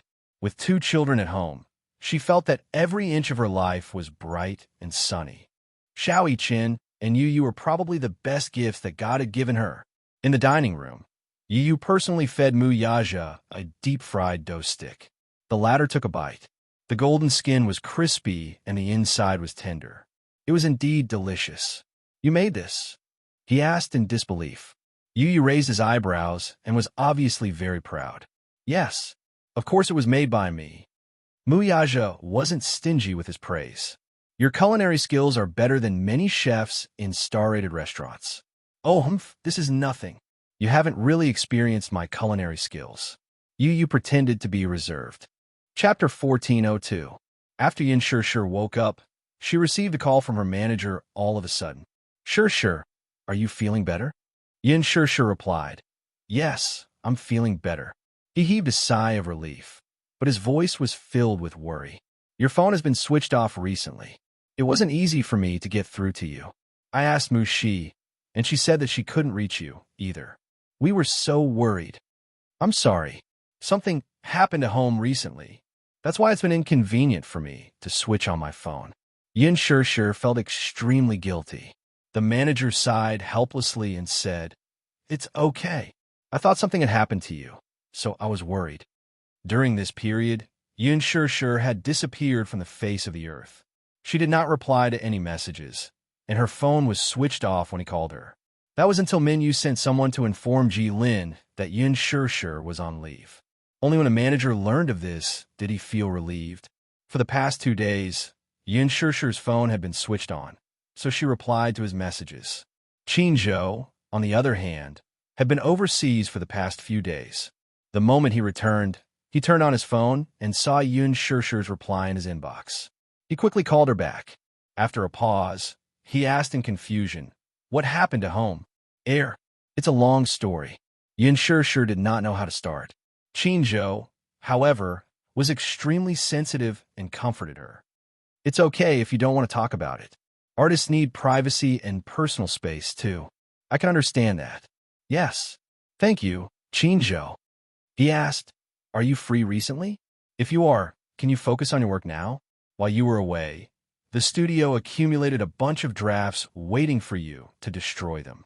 Yun Shir fell silent, as if she was facing a formidable enemy. Therefore, after breakfast, she hurried to the studio. The moment Qin Zhou saw her, he gave her a harsh scolding. Although his tone was gentle over the phone, he took the opportunity to give Yun Shir a good scolding. It was not because of anything else, but because she had made him so worried, so he must teach her a lesson. Yun Shir's temper dissipated after being scolded. She sighed. "Qin Zhou, I'm sorry. Something happened at home recently. That's not what I'm angry about." Qin Zhou snorted and said coldly, "I'm angry because you didn't tell me what happened and made me so worried. I thought you had been kidnapped." Yun Shir fell silent. "It's not that exaggerated." "Why not?" Qin Zhou rolled his eyes at her. Shir, you have to understand that I treat you like family. If you need anything, please let me know." Halfway through, his tone suddenly softened. "Otherwise, you'll make me worry to death. I won't be able to eat or sleep in peace." Yun Shir's heart warmed as she sincerely said, "Thank you, Qin Zhou. What are you thanking me for?" Qin Zhou rolled his eyes at her and changed the topic. "Let's not talk about this anymore. Have you finished reading the script?" "I did." Qin Zhou added, "We're going to start filming soon. You have to be careful and show off your acting skills." "Okay." Yun Shir kept in mind. Naturally, Qin Zhou was not worried about her acting skills. Yun Shir's acting was not a problem for her to play the leading role in the production of Lethal Beauty. "All right, do you know who the male lead of Lethal Beauty is?" "I don't know." Yun Shir shook her head blankly. Qin Zhou said, "The first young actor in ancient costumes and the hottest young actor in Huanyu right now, Hua Jin." Chapter 14:03. Hua Jin. Yun Shir took half a second to react. This name sounds familiar. Qin Zhou rolled his eyes helplessly. "Sister, can you be more careful and take more remedial classes? Hua Jin is in the limelight now, okay? If he stands right in front of you and you don't recognize him, it will be very embarrassing." Yun Shir was speechless. Qin Zhou glanced at her and added, "Besides, Hua Jin's background isn't as simple as it seems. So you have to be more careful. Stay away from him on set and don't get too close to him." Yun Shir did not ask too much. She just followed whatever Qin Zhou said and did not ask why he said that this Hua Jin was not a simple person. She only thought that since Qin Zhou asked her to be more careful and avoid him, he must have his reasons. She just had to be obedient. Qin Zhou nodded in satisfaction. He especially liked this about Yun Shir. No matter what he arranged or ordered her to do, she just did it obediently and rarely asked why. Even if she did, it was just a question out of curiosity. She never protested. She was a very obedient artist. She was very docile and did not have any sharp edges. In fact, she was probably the artist he had taken over the most. There were not many obedient artists in the entertainment industry. This showed that Yun Shir had a lot of trust in him. He was very touched by this. Qin Zhou gave her some instructions. Hence, he asked her to wait for the makeup artist in the office. There was an exclusive interview with a fashion magazine in the afternoon. She was going to be interviewed and shoot a set of blockbusters. Yun Shir nodded obediently. Qin Zhou went out. He had an appointment with a producer. There was a hit drama in the middle of filming, and they were still short of a supporting role. Hence, he wanted to insert Yun Shir into the cast, so that she could be recognized. Although it was a supporting role, no matter how small a mosquito was, it was still meat. More importantly, this hit drama had a good reputation. The ratings for the second part of the drama were still shocking, and it was firmly in the top 2 spots in the charts. One had to know that many popular dramas would lose their popularity by the time the second part was filmed. The main point was that this hit drama was being filmed and broadcast at the same time. After filming this episode, after 2 weeks of post-production, it would be broadcast on TV. Shin-jo naturally had his reasons for making such arrangements. Previously, Yin Shirshir had become popular mainly because the team of the Green Apple had promoted her on Weibo by publishing behind-the-scenes footage. However, now that the filming of the Green Apple was completed and it was in post-production, there would be a long period of silence. Therefore, Shin-jo naturally had to use some means to get some exposure for her. It was a good choice to play a supporting role in this popular drama. Most importantly, this supporting character's persona was very good at eating. If Yin Shirshir could get this opportunity and participate in it, it would definitely increase her exposure. Of course, he was determined to win this negotiation. Therefore, he gave Yin Shirshir a few instructions and left in a hurry. Yin Shirshir stayed in the company to memorize the script. There was an exclusive interview in the afternoon with Bazaar Fashion. Hence, Bazaar naturally arranged for their own makeup artist to do her makeup. At noon, the makeup artist arrived. Yin Shirshir saw a fashionable face. "Hello, I'm Andy, the chief stylist of Bazaar Fashion." Andy smiled at her, revealing a bright but stiff smile. Chapter 1404. Yin Shirshir furrowed her brows and unwillingly reached out her hand to shake hers. However, the moment she held Andy's outstretched hand, she felt her grip tighten. Her grip was so strong that it almost deformed her hand. Yin Shirshir instinctively flung her hand away. Looking up, she frowned and looked slightly unhappy. She felt that the smile on Andy's face was extremely stiff and didn't seem very friendly. However, this was only their first meeting. Why did she feel that Andy's gaze was filled with hostility? "What's the matter?" Andy saw that her expression was slightly cold and couldn't help but laugh. "Yin Shirshir, your attitude doesn't seem very friendly. You're shaking my hand too hard." Yin Shirshir paused and pursed her lips. "You're hurting me." However, Andy laughed and looked her up and down. She said in a neutral tone, I didn't expect that a newcomer who just debuted would put on such airs. Were you acting like a big shot in front of me just now?" "Forget it. There's no need for that." "Acting like a big shot?" Yin Shirshir was stunned for a moment and quickly reacted. This arrogant stylist in front of her was mocking her. It looked like this stylist wasn't very friendly to her. Even though she didn't understand why this person called Andy had such a hostile attitude towards her. She spoke in a neutral tone and was so sarcastic. They were meeting for the first time, but she acted as if they were enemies. Was she crazy? Did she have a grudge against her? Or had she offended this person in the past, and she couldn't remember? Yin Shirshir quickly brushed off her humiliation with a smile and coldly said, "Even if you want to act like a big shot, you still have to look at your capabilities. Your words are too much." Yin Shirshir's words were very public, and there wasn't anything wrong with her wording. However, when it came to Andy, she seemed to be deliberately twisting her words. She snorted coldly and said in a mocking tone, "Capital? You're a newcomer. What capital do you have to act like a big shot?" "TSK. Yin Shirshir, I've been in the industry for so long, and you're the smallest celebrity I've ever worked with. If it weren't for the chief editor's orders, do you think I would be willing to serve you?" As soon as she said this, Yin Shirshir instantly understood. She was a very sensitive person, so she could tell from Andy's words that he was dissatisfied with her. Andy had humiliated her and treated her unkindly, not because she had a grudge against her, nor was it because she had offended her in the past. This Andy probably had a place in Bazaar Fashion. She claimed to be the chief stylist. Stylists with the title of chief must have a big background. Basically, only those who had participated in many fashion shows and received so many awards that their hands went numb were qualified to receive this title. Bazaar Fashion was one of the top international fashion magazines and had a place in the fashion industry. Most of the stylists under it had a strong background. Therefore, The stylist who was crowned with the title of chief was even more impressive. According to gossip, some chief stylists boasted of their high status and were very picky about the celebrities they served. Some stylists were even rejected by artists below the C-list level. This Annie looked very arrogant.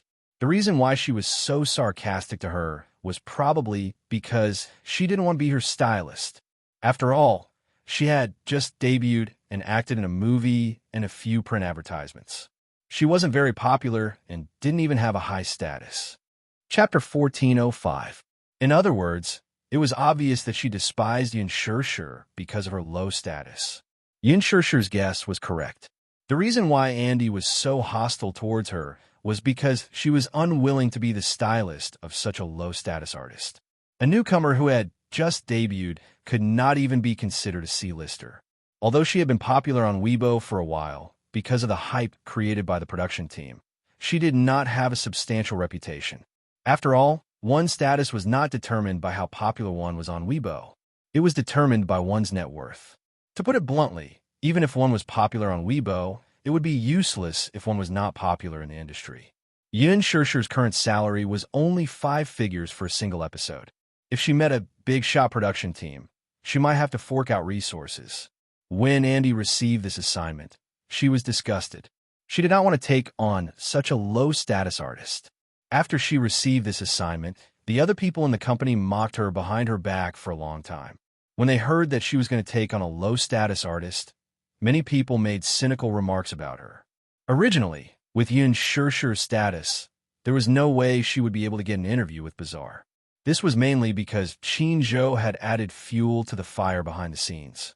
He had used the resources he had accumulated when he was managing Gu Xingze to secure this interview for Yin Shirshir. The chief editor had arranged for Andy to take over. Andy was furious. She rejected it again and again, but the interview had already been decided. There was no way she could reject it. After all, she was the chief stylist of Bazaar Fashion. The artistes she had taken care of were either superstar actresses, or even famous carpet stars. Yin Shirshir, on the other hand, was just a small fry who had popped out of nowhere. She had acted in a movie directed by Lin Fengtian. Now that the filming had finished and it was in post-production, the movie had not been released yet. No one knew how the box office would be after it was released and whether it would be a flop. However, these were not Andy's concerns. What she was concerned about was that Yin Shirshir did not care about fashion at all. Dressing like this for an interview with Bazaar was obviously an insult to her. In the fashion industry, many stylists and makeup artists were proud and arrogant. This was especially true for a famous stylist like Andy. If it was in the past, when some celebrities wanted to accept a fashion interview, they would have 3 layers of support and then dress up meticulously for the interview. What about her? She was wearing a simple dress and a knitted sweater. Her black hair was draped over her shoulders. Her attire couldn't be any lower. Andy only felt disgusted. Therefore, she was bent on disgusting her. Yin Shirshir was speechless. She quietly said, "I'm sorry. It's really hard for you to receive a small-time artist like me." His words were filled with bitterness, and there was even a hint of self-mockery. Andy was stunned. She thought that Yin Shirshir would fly into a rage out of humiliation after being humiliated by her. In the end, she didn't seem to be angry, nor did she retort. Instead, she went along with her words and made a self-deprecating joke. Andy instantly lost his temper. What else could she say when the other party had already claimed to be a lowly celebrity? Thus, she asked coldly, "Have you hit your face?" "No," Yin Shirshir said. "I just finished eating." Andy was speechless. Chapter 1406. Andy's expression was especially displeased as she sneered. "Hey, are you deliberately making things difficult for me? You know that you're going to be interviewed and filmed in a blockbuster. So why don't you prepare your foundation first? Are you waiting for me to do it? I just received the notice of the interview at the last minute, so I didn't know about it beforehand." Yin Shirshir paused for a moment, then said calmly, "Whether it's you or me, an interview is a job, so there's no need to be so aggressive with me.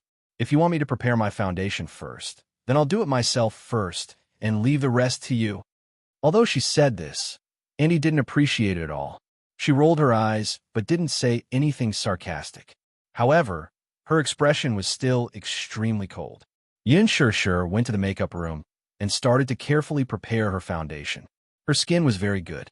Like other artists, they couldn't wait to cover their faces with 5 layers of foundation. However, she only needed 1 layer and it would be perfect. Hence, Yin Shishir walked out very quickly. Andy was shocked. "Why are you so fast? It's already done." Andy frowned and said sarcastically, "You don't have to be so perfunctory, right? In any case, you're the one who needs to be filmed. Is it really okay to be so perfunctory? If the foundation isn't good, my makeup will be smudged when it's done. There are many ignorant people who think that they're born beautiful and don't need to prepare a foundation. Haha. In the end, didn't they end up in such a sorry state?" Yin Shishir raised her eyebrows. Then, "Master Andy, do you want to see for yourself if my foundation passes?" Andy said impatiently, "Go sit in your seat. I'll do your makeup first. Anyway, it's your face in the mirror. Even if the foundation isn't done well, it has nothing to do with me." After saying this, she glanced at the corner of her eyes and signaled. Yin Shishir sat down obediently. Andy walked over and raised her head. She saw that elegant and refined face in the mirror. Clear, jade-like, flawless, beautiful. Although she had only put on a layer of foundation to balance her skin tone, she hadn't put on any makeup, and she hadn't even outlined her eyeliner. However, at first glance, her refined temperament was completely natural. She was like an otherworldly celestial in a painting, beautiful to the extreme. She suddenly felt a burning sensation on her face, as if she had been slapped. It was a slap in the face. At this time, she had no choice but to admit that some people were really born beautiful. Even if it was just a thin layer, it could still shine brightly. Andy bit her lip unwillingly and began to put on her makeup. Even though she had some prejudices against Yin Shishir, Andy was very professional when it came to styling. Although she had always been arrogant, she was very dedicated and professional when it came to her career. When it came to professionalism, her attitude was serious, and she could not afford to be careless. This time, the style used for the interview was pure and innocent. Therefore, Andy used Japanese crystal nude makeup for her. However, nude makeup required the most exquisite technique and foundation. Whether it was the eyeliner or the blush, it had to be extremely natural and fresh. Therefore, when the makeup was done, Yin Shishir in the mirror presented a different kind of beauty. Pure and beautiful, every frown and smile revealed a kind of youthful sweetness. Chapter 1407. Andy looked at the beautiful woman in the mirror. For a moment, her heart was filled with jealousy and disgust. The disdain in her eyes became more obvious. "Yin Shishir, do you know why I hate you so much?"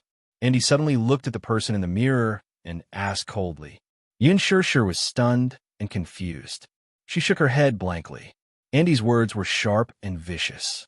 "I hate you, not because of your low status, but because of your disgusting ambition and face." She had always been a straightforward person. If there was something on her mind, she would say it. She didn't like to hide anything. Yin Shishir asked calmly, "Ambition, I admit that you are very beautiful and have outstanding innate qualities. Also, I've seen your performance, and your acting is indeed very powerful. But in my life, what I hate the most are female celebrities who do anything to get to the top." After she finished speaking, her eyes were filled with an overbearing sharpness that was extremely sharp. Yin Shishir smiled faintly. "I don't know what you're talking about." Seeing her attitude, Andy was even more certain that she was like what she had imagined. She would use any means to create hype and get to the headlines. Her impression of her fell to the bottom. She went straight to the point and asked, "You're the one who created the rumor about you and Gu Xingze, aren't you? You're so scheming." Andy sighed and narrowed her eyes.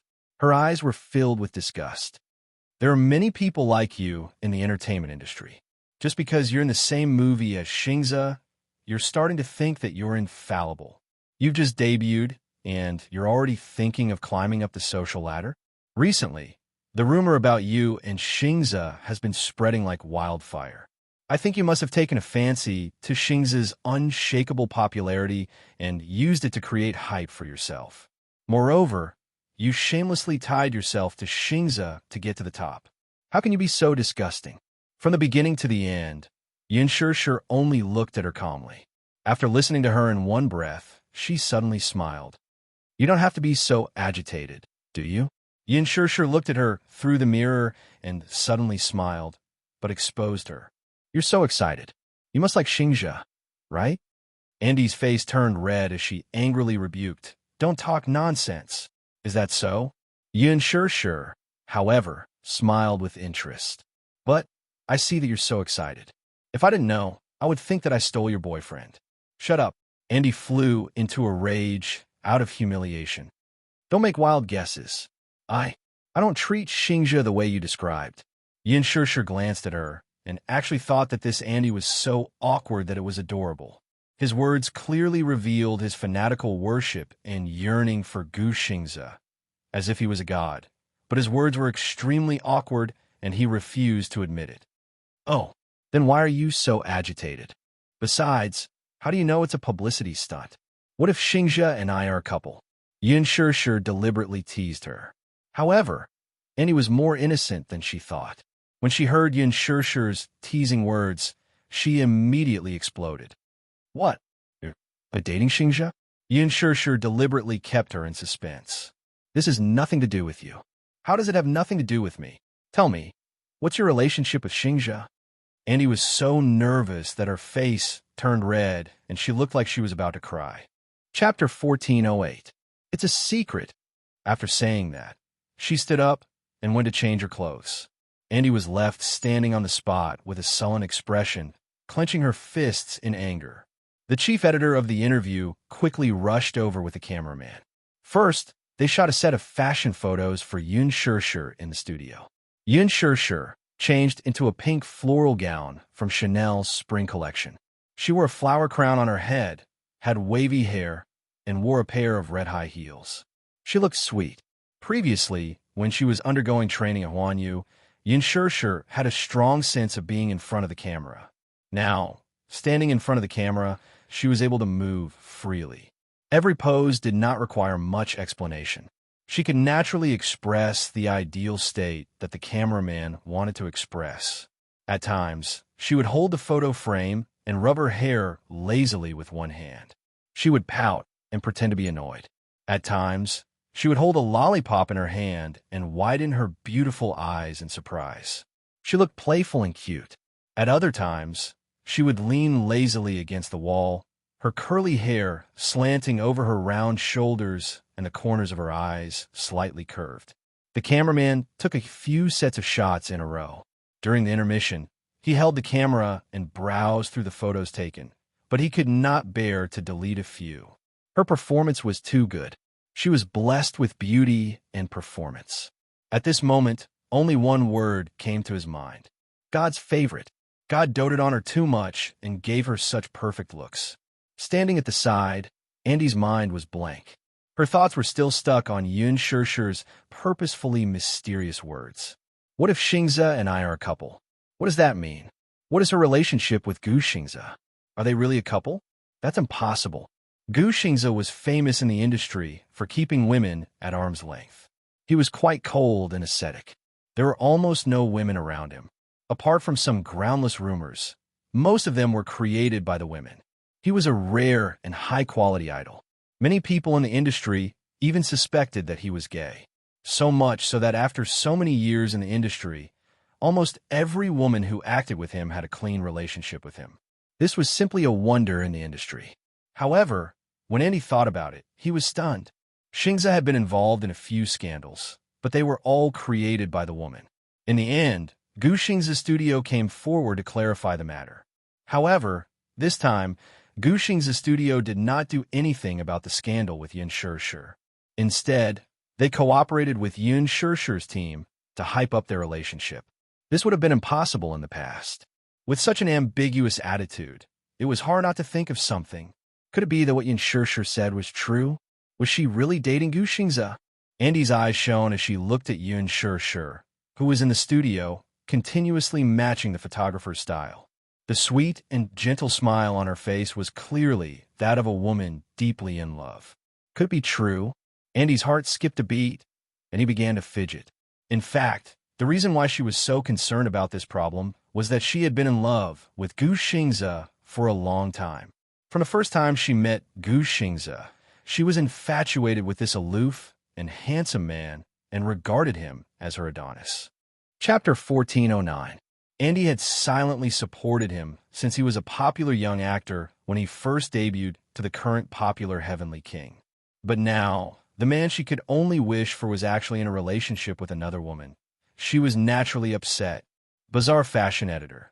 Did you accept the role of the Green Apple by chance or coincidence? Yin sure. At that time, the Green Apple was holding a national audition for the female lead. Coincidentally, I was selected by director Lin and accepted the role. Bazaar fashion editor. Which character do you like the most in this script? Yin sure. I prefer enchanting. Bazaar fashion editor. Why? What is it about this character that attracts you? Yin sure. Enchanting is a very pure character. She is a stubborn person. Love is love. If you love someone, you will give it your all, even if you have to make the whole world your enemy. Her stubbornness and infatuation move me. Bazaar fashion editor. Have you read the original novel before accepting the role? Yin sure. I have read the original novel. It is very well written. I stayed up late to finish reading it. Bazaar fashion editor. When you read the novel, did you ever think that you would be playing your favorite character one day? Yin sure. I didn't think of that. Bazaar fashion editor. Compared to reading a novel, how does acting feel? Yin sure. Reading a novel and acting are two different concepts. When you read a novel, you will be immersed in the world of the novel. You will be influenced by the love and hate entanglements. You will be immersed in it, and your emotions will follow the plot closely. However, when you act in a movie, it is different. Every detail had to be carefully grasped. Every emotion had to be placed in the shoes of the character and brought into the plot to enrich it. Bazaar fashion editor. Did you do any preparation before filming? Yin sure. What kind of preparation? Bazaar fashion editor. Just some preparation for the role? Yin sure. I read the script carefully a few times. Bazaar fashion editor. Was enchanting's role challenging in the Green Apple? Yin sure, it was all right. Bazaar fashion editor. How did you figure out the character's inner world? Yin sure. Try your best to immerse yourself in the character's inner world. Bazaar fashion editor-in-chief. Do you have any expectations for this movie? The interview progressed step by step. Yin sure faced the camera, held the microphone, and patiently answered every question, whether it was friendly or harsh. Some answers were memorized in advance, and some needed to be improvised. However, she didn't memorize any of them. She just acted as she pleased. Therefore, Bazaar's chief editor was a little dissatisfied. Her answer was so empty and casual. There was almost no explosive point, no gimmick. This interview was clearly given a script. Why didn't Yin sure follow the script? Such an interview had no effect at all. Thus, the editor-in-chief suddenly threw out a sensitive question. In a movie, you and Xingze acted as a couple. How's your relationship outside the movie? As soon as she finished speaking, Yin sure frowned. Andy, who was standing at the side and listening silently, felt his nerves jump. Almost with a swoosh, he turned his gaze to her. Yin sure was silent for a while before replying indifferently, "Pretty good." The editor-in-chief broke out in a cold sweat. "What do you mean by pretty good?" Chapter 1410. Yin sure smiled and said, "Outside of filming, Gu Xingze is a senior who takes good care of his juniors. He gave me a lot of pointers. Sometimes, when there are areas where I'm lacking in filming, he would patiently point it out." The chief editor was dissatisfied with her ambiguous answer, so she threw another bombshell and pursued relentlessly. Obviously, she was deliberately creating a gimmick. "Is Xingze your ideal type?" As soon as she said this, even Yin sure was stunned. She looked at the chief editor who asked the question and saw the burning desire in her eyes, as well as ambition. She suddenly understood the chief editor's intention. It was obvious that she had set up so many difficult questions so that she could get an explosive answer from her mouth. This question was extremely tricky. If she answered yes, then, following this topic, the chief editor would throw out more difficult questions, and even some disgusting ones. If she answered no, then this answer might not be too offensive. Moreover, the production team and crew had recently been hyping up the scandal between her and Gu Xingze to gain popularity. Although this method was somewhat despicable, it was Qin Zhou's method and also the studio's plan. If she ruined it, Qin Zhou would definitely give her a scolding. Yin Shih pondered for a moment and then gave an almost impeccable answer. I believe that Xingze is the ideal type in the hearts of many girls. Her answer was so cunning that the chief editor couldn't find any fault with it, let alone find a way to start. Andy, on the other hand, was stunned.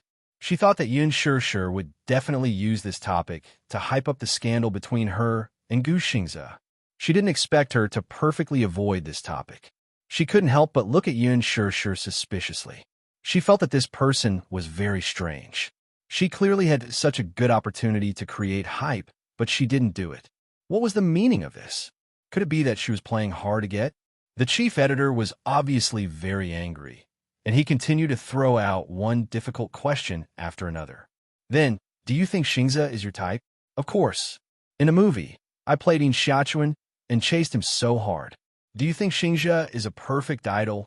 Without a doubt, he is a perfect idol and a respectable senior. The chief editor was once again rendered speechless by her reply. Do you think you're Xingze's ideal type? Well, you'll have to ask Senior Xingze. In the movie, Yang Mi's character has many scenes with Xingze. Between you and Yang Mi, who do you think is closer to his ideal type? I'll do it. The chief editor's eyes lit up. This Yin Shih actually dared to answer in such a way. Yang Chong was her senior, and she actually dared to disrespect her senior. This answer is really explosive. Thus, she kissed him relentlessly. Why? With a mischievous smile, Yin Shih begged for mercy. Because we're acting as a couple. Please don't break us up, okay? The chief editor didn't know whether to laugh or cry at her witty reply. She was angry and speechless, but when she looked at Yin Shih's mischievous begging for mercy, she couldn't get angry no matter what. This artiste was probably the most helpless artiste she had ever interviewed. Chapter 14:11. But this girl didn't know how to go with the flow. She couldn't be blamed. When the interview ended, she couldn't help but say, Yin Shih, I gave you a chance, but you didn't know how to make use of it. What a waste of your manager's efforts to ask me to take care of you. You don't know how to take advantage of the situation. It would be a miracle if you could become famous. Yin Shih smiled and said, Thank you for your kind words. If the movie is released and the box office is a hit, I'll treat you to tea. The editor-in-chief was completely speechless, but she was also touched by her honest and cute side. Her unpretentious manner was rare in the entertainment industry. Andy was about to leave when she suddenly thought of something. She walked up to Yin Shih with a hostile expression. Yin Shih looked at her warily. Just as she thought that she was going to make things difficult for her, Andy asked suspiciously, Just now, why didn't you answer according to the script? What? Don't play dumb. Andy carried her bag and looked cold and arrogant. I just secretly looked at the interview draft. The script was obviously mainly about the rumored relationship between you and Xingze. Why didn't you answer according to the script and deviated from the main topic? She had just seen the interview draft. The main topic of the interview, other than promoting the movie, was mainly about her and Gu Xingze's recent rumored relationship. In the end, her few replies deviated from the main topic. The editor-in-chief was so angry that she didn't know what to ask in the end.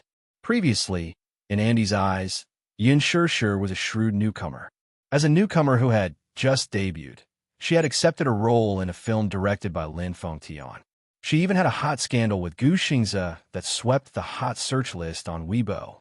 If she wasn't scheming and shrewd, how could she have made it this far? She had entered the entertainment industry, and now, she knew how muddy the waters were. She knew that in a place like the entertainment industry, not many female celebrities were quiet. Most of them had sugar daddies supporting them. Yin Shih was no exception. She had also thought that Yin Shih was a scheming woman who wanted to make use of Gu Xingze to gain popularity. She thought that Yin Shih was a white lotus who would do anything to gain popularity. In the end, she clearly had such a good opportunity, but she didn't take advantage of it. This made her a little confused. Yun Shirshi's face was cold as she said truthfully, because I forgot to memorize the script. Andy was stunned for a moment before he flew into a rage out of humiliation. You forgot to memorize the script? Please, do you not value this interview that much? An exclusive interview with Bizarre Fashion was a symbol of status in the industry. Many female stars could only dream of it. Yun Shirshir had Qin Zhou as her backer, so she was accepted as an exception. She was given an interview script, but she didn't memorize it? There was such a thing? Yun Shirshir said indifferently. It's not that I don't pay enough attention to it. That is, I just don't like acting in real life. Andy was completely stunned. Yun Shirshir continued. Acting is my job. Work is work, but in reality, I want to stay true to myself. I don't want to be an actress in real life. After she finished speaking, there was a dead silence. Andy looked at her in shock. She didn't expect her to answer like this. After a long silence that felt like a century, Andy suddenly burst out laughing. What are you laughing at? She asked suspiciously. Chapter 14:12. Andy replied, You're really? I've been in the industry for so many years, but I've never seen such a strange artiste like you. She actually said that she didn't want to act outside of work. But wasn't the entertainment industry like this? Although it looked glamorous on the surface, many sugar daddies despised the male and female artistes in the entertainment industry. This was because once they entered the entertainment industry, they had to wear a mask for the rest of their lives. Acting in front of fans, acting in front of the director, and acting in front of the audience. What was even more ridiculous was that some female artistes and male artistes got married because of benefits. After they got married, they went their separate ways and each had their own sugar daddies. Could you imagine that? Facing the person whom she had been with for her entire life, she still had an ambiguous relationship with her sugar daddies. Her worldview was completely turned upside down. Hence, from what she knew, Yun Shirshir should be such a woman. She especially despised her. But Yun Shirshir had completely changed her worldview. She obviously had the chance, but she didn't take advantage of it. She was different from those female artistes who used all their effort and schemes to get to the top. Annie had initially thought that Yun Shirshir was acting in front of her. However, after this short period of interaction, her gaze never left her. She couldn't tell that she was acting at all. She was a very straightforward woman. She had been in the industry for so many years and had already trained her sharp eyes. She could tell if someone was acting or not. Yun Shirshir was a woman who didn't act at all. Hence, she had become a fan of Yun Shirshir. Putting everything else aside, just the fact that Yun Shirshir didn't bother to use Gu Xingzi to create hype was enough for her to admire her. Hence, Andy suddenly pursed her lips awkwardly and said a little guiltily, Yun Shirshir, I'm sorry. Previously, I thought that you were like those women in the entertainment industry who used all their effort to get to the top. I've wronged you. If I've offended you earlier, please forgive me. Yun Shirshir curved her lips and then laughed nonchalantly. Haha, it's nothing. If I must apologize, I want to apologize to you too. Andy raised his eyebrows, but he didn't understand what she meant. Yun Shirshir confessed. Actually, Gu Xingzi and I are not a couple. I said that on purpose. Why? Andy was a little surprised. No reason. Yun Shirshir cocked a brow and plainly added, I just want you to know that speaking irresponsibly is actually very hurtful. As soon as she said this, Andy was stunned, as if her heart had been pierced by her words. Her expression changed slightly, but there was a hint of guilt and shame. She understood Yun Shirshir's intention. He wanted her to put herself in his shoes and feel how hateful it was to speak irresponsibly. From the moment they first met, she had malicious speculations about Yun Shirshir. She even used sharp and humiliating words to mock, insult, and slander her. Perhaps she couldn't feel how hurtful her words in front of Yun Shirshir were. Hence, Yun Shirshir deliberately twisted the truth to make her feel uncomfortable. I'm sorry, I shouldn't have said those irresponsible words and maliciously speculated about you. Andy apologized sincerely. She was a magnanimous and straightforward person who spoke her mind. If she was right, she was right. If she was wrong, she would admit it. However, Yun Shirshir didn't take it to heart. She shook her head and said, It's okay. We can be friends in the future. Chapter 14:13. She felt that Andy was a good person. Even though Andy had a bad impression of her when they first met, she still did a good job styling her. This at least showed that she wasn't a bad person and was very responsible. Just this point alone proved that she was a person worth befriending. Moreover, after Andy realized her mistake, she apologized sincerely. Yin Shirshir was very touched. Yin Shirshir reached out her hand to her. Andy lowered his eyes and looked at her deeply. Then, he smiled faintly and took the hand that she offered to him. They held each other's hands tightly. Okay. Before leaving, Andy suddenly asked worriedly, "Are you and Xingzhe really not in a relationship?" Yin Shirshir was defeated. She surrendered helplessly. "Please, I never lie. If I'm not, then I'm not. There's no need to lie to you, right? Then can I ask for some gossip?" Andy leaned closer to her curiously. "Does Xingzhe have a girlfriend?" "I don't think so," Yin Shirshir said. "Don't think so?" She was a little doubtful. Yin Shirshir said carefully, "I don't think so." At least, she hadn't heard of it. "Xingzhe and I aren't that close."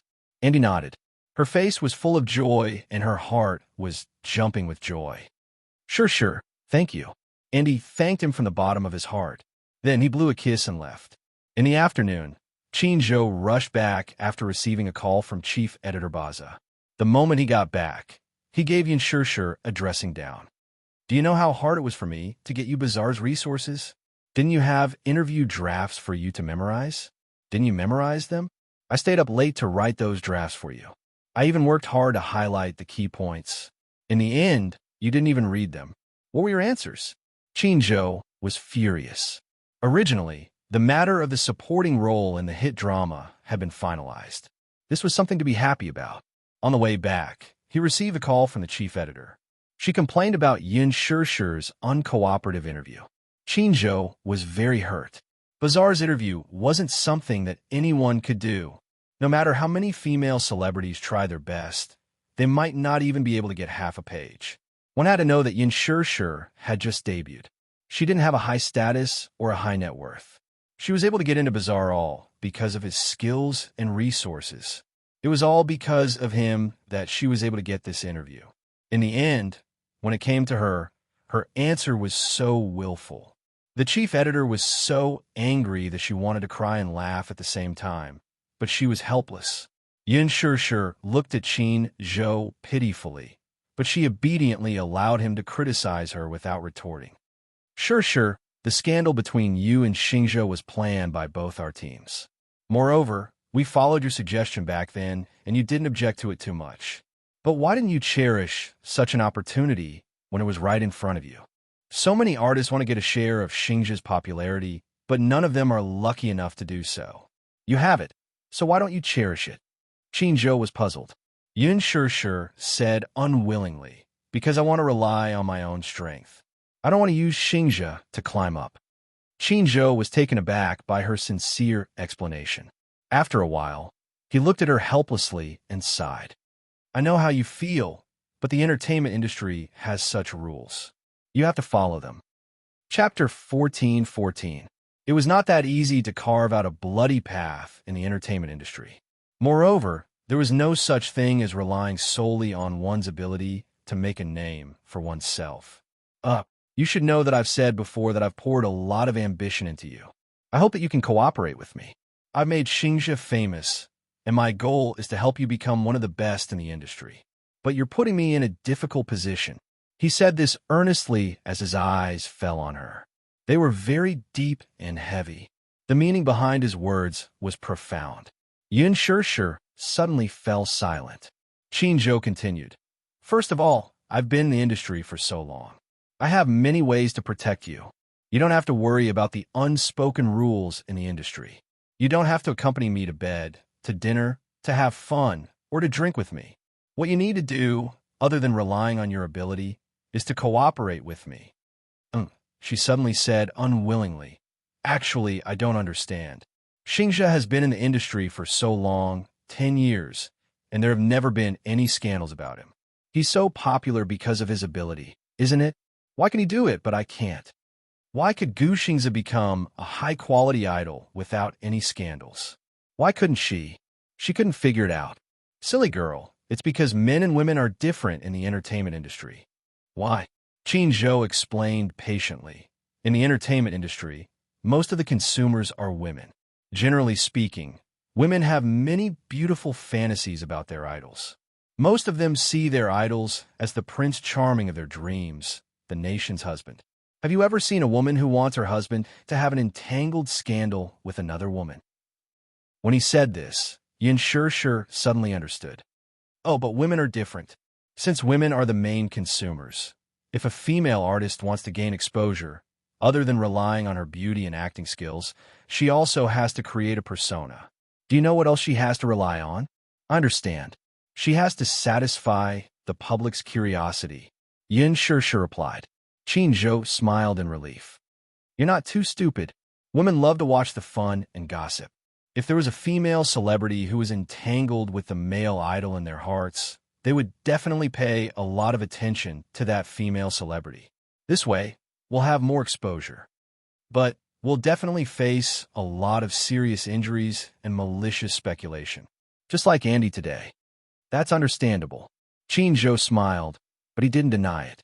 He said frankly, in the initial stage of this hype, you'll suffer a lot of malicious slander.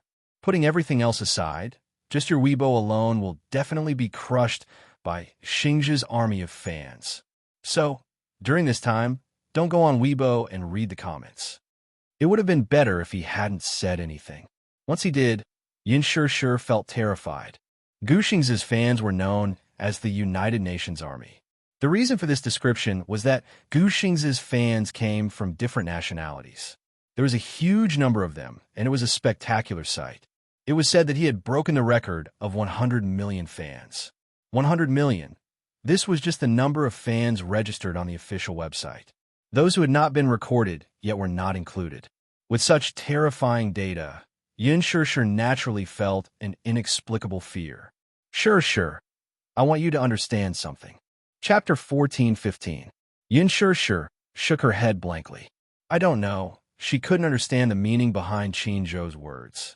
He commented, it's because it's not like Starbucks, which is widely known but not famous. Yes, Qin Zhou suddenly said. Let's make an assumption then. Suppose one day, Xingzhe came to this shop on a whim, ordered this cup of coffee, took a photo, and posted it online. Then, wouldn't this cup of coffee attract a lot of attention? Yes, this is exposure and the effect of fans. This way, Xingzhe's fans will notice this coffee shop. They might even come and order the same coffee as Xingzhe, and this shop will become famous. Yin Shishir suddenly understood what Qin Zhou was trying to say. Qin Zhou continued to explain, maybe Gu Xingzhe's fans have a bad attitude when they come into contact with you, but at least they're paying attention to you. If you do well enough and the fans see it, they'll turn from haters to fans. However, if you don't expose this piece of jade, there will never be a day where you will be noticed by others. The entertainment industry is full of talents. You've just debuted, so you have to find more opportunities to show yourself and get the public's approval. After a pause, he added, so the so-called hype is just a chance for the public to pay attention to you and give you a chance to show yourself. Do you understand? Yin Shishir nodded. I understand. Qin Zhou held her shoulders with a serious expression and said in a deep voice, listen, Shishir. Many times, an artist is like a product, and a product needs marketing and packaging. You should understand this principle. So, you have to follow my orders in the future. Don't worry, I won't harm you. Yin Shishir was silent for a long time before she nodded slowly. I understand, Qin Zhou. I'll do my best to cooperate with you in the future. Yes. Only then did Qin Zhou nod with a smile. He raised his hand to rub her head and patted it gently, as if he was an elder caring for a junior. Sure. Sometimes you're really smart. You understand what I'm saying to you immediately. You're a good learner. After Yin Shishir left the company, she was still thinking about Qin Zhou's words. There's no such thing as fairness in this circle. There's only the law of the jungle. It's a simple and crude principle. I hope you understand. Deep down, she was actually very unwilling to create a scandal with Gu Xingzhe. The reason was because she felt that it would be very troublesome for her. Obviously, there was no such thing, but she had to use it to create public opinion and achieve the goal of creating a publicity stunt. It was really quite despicable. However, it seemed that this was the rule of the circle.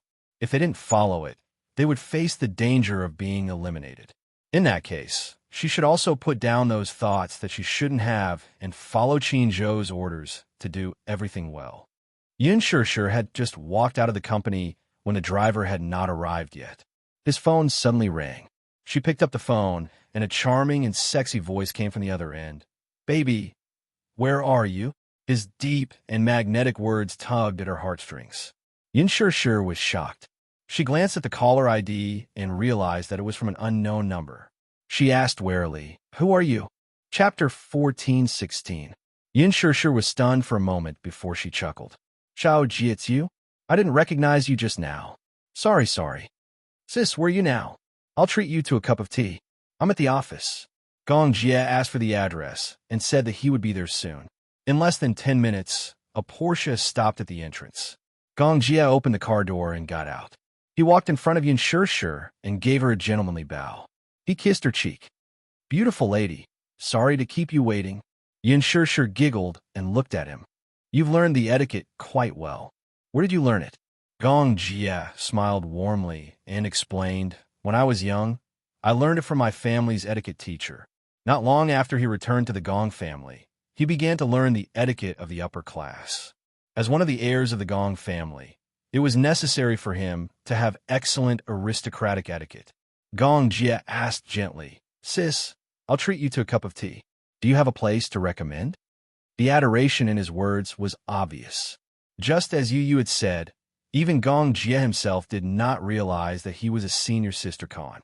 He lowered his head and looked at Yun Shishir with eyes that hid too much tenderness. If his subordinates were to see this scene, they would definitely be shocked. One had to know that, in their eyes, Gong Jie was an extremely cold and scheming person. He rarely smiled, but when he did, the shrewd and scheming glint in his eyes would make one's hair stand on end and shudder in fear. Probably, no one had ever seen him show such a gentle and doting smile to anyone. His eyes, which were usually cold and stern, were slightly curved at this moment, as if many small stars were hidden in them. His handsome eyes were like stars. They were really like stars. Yun Shishir looked at him and could not help but fall into a daze. She still remembered that when she was young, she and Gong Jie stood together. Many people said that they looked very similar, as if they were cast from the same mold. The adults all said that it was rare to see twins that looked so similar, especially those eyes. They were exactly the same. At that time, she had also cut her hair short and wore the same clothes as the Gong Jie. When they stood together, it was impossible to tell who was who. They even made a lot of jokes. She remembered that her mother had once bathed her. After she was done, she went out to sign for a package and came back to bathe her again. In the end, she realized that she had mistaken her for Xiao Jie, so she washed her face again. There were many such blunders because she looked too similar to Gong Jie. Even after so many years, when she stood next to him, she still had the illusion that she was looking into a mirror. The only difference was that Gong Jie had an arrogant and fierce aura. His hairstyle was different, and his figure was different as well. However, their faces were very similar. Therefore, she could even see the shadows of Yu and Xiao Yichen in his eyes. Genes were really a mysterious thing. When Gong Jie saw that she kept staring at his face, he could not help but touch his face and raise his eyebrows suspiciously. "Why do you keep staring at me?" "It's nothing." Yun Shishir paused for a moment and laughed. "It's just that I found something rather strange." "What is it?" "Look at your eyes. They're so beautiful." Chapter 14:17. Yun Shishir slowly inched closer to him. "Your eyes are exactly the same as mine. Just like when we were young, everyone said that our eyes are very similar." After saying that, she smiled and gently held his handsome face. She intimately touched the tip of his nose and gently rubbed against it. Gong Jie's heart softened and his face turned red. The redness spread from his ears all the way to his cheeks. His heart felt as if it had been pierced open and a warm current was slowly flowing into it. Such an intimate action made him feel emotional all of a sudden. When they were young, their mother liked to rub their noses intimately. Yun Shih, on the other hand, often did such intimate actions with him. In his memories, he could still remember that short and happy time. He and Yun Shih hid under the blanket. At that time, the winter was very cold and there was no electric blanket. The two little guys pitifully hugged the hot water bottle to sleep. In the middle of the night, the hot water bottle turned cold. They woke up from the cold and shivered under the blanket. They hugged each other pitifully to warm each other. Their days were a little difficult. However, there was a plain happiness amidst the bitterness. Thinking of this, Gong Jie said, "Because you're my older sister and I'm your younger brother." After pausing for a moment, a trace of pride appeared on his face. "When we were young, no one could tell who was me and who was you." "Oomph, you're still talking about it. When you did something wrong when we were young, when wasn't I the one who took the blame for you?" Yin Shih suddenly complained, feeling wronged. Gong Jie's expression was a little awkward. He apologized weakly. "Sis, I'm sorry. I was wrong." After saying that, he even tugged at the corner of her shirt coquettishly. Yun Shih was tickled by his careful attempt to curry favor with her. She giggled and then said, "All right, it's been so long. I don't blame you anymore." After saying that, she couldn't help but reach out and touch the tip of his nose. "Let's go. I'll treat you to a cup of tea. I know a dessert shop that tastes good. She used to bring you there often." "Okay." Gong Jie helped her into the car and drove away.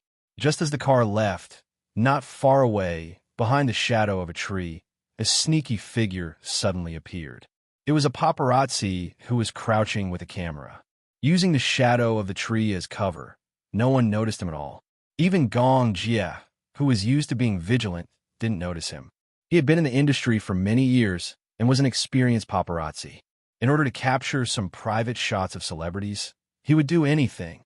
He lowered his head and flipped through the photo album. He had captured all the intimate scenes between Yun Shih and Gong Jie, frame by frame. Some of the angles were so tricky that at first glance, one would think that the two were kissing intimately. It was not a waste. He had not squatted for so long. It was not a waste of effort. In fact, he had squatted near the entrance of Huanyu Entertainment. He had initially wanted to take some shots of Gu Xingze. However, he didn't manage to capture Gu Xingze. Instead, he managed to capture Yun Shih. He even managed to capture some valuable shots. In fact, Yun Shih's shots weren't that expensive. If they were sold to some media, they probably wouldn't be able to fetch a high price. However, that was in the past. It was different now. Now, Yun Shih was Gu Xingze's rumored lover. Moreover, the shots he had taken were very gimmicky. They might be worth some money. Chapter 14:18. Yun Shih brought Gong Jie to the dessert shop that she used to frequent. It was a very small shop. Unlike the dessert shops in the downtown area, there were a lot of people, but the decoration was very stylish. Therefore, the customers who patronized were all regular customers. Yun Shih chose a private room and ordered a few signature desserts. Gong Jie rested his chin on one hand and quietly watched her every move. Even if he just looked at her like this, every frown and every smile was enjoyable. After Yun Shih finished ordering desserts, she turned around and saw him staring at her in a daze. She couldn't help but smile. "Why do you keep staring at me?" Gong Jie said willfully. "I like it." Yun Shih smiled helplessly. Gong Jie said again, "Because I feel like I can't get enough of you." We've been separated for so long. It's been 15 years. I want to make up for all that I've missed in 15 years.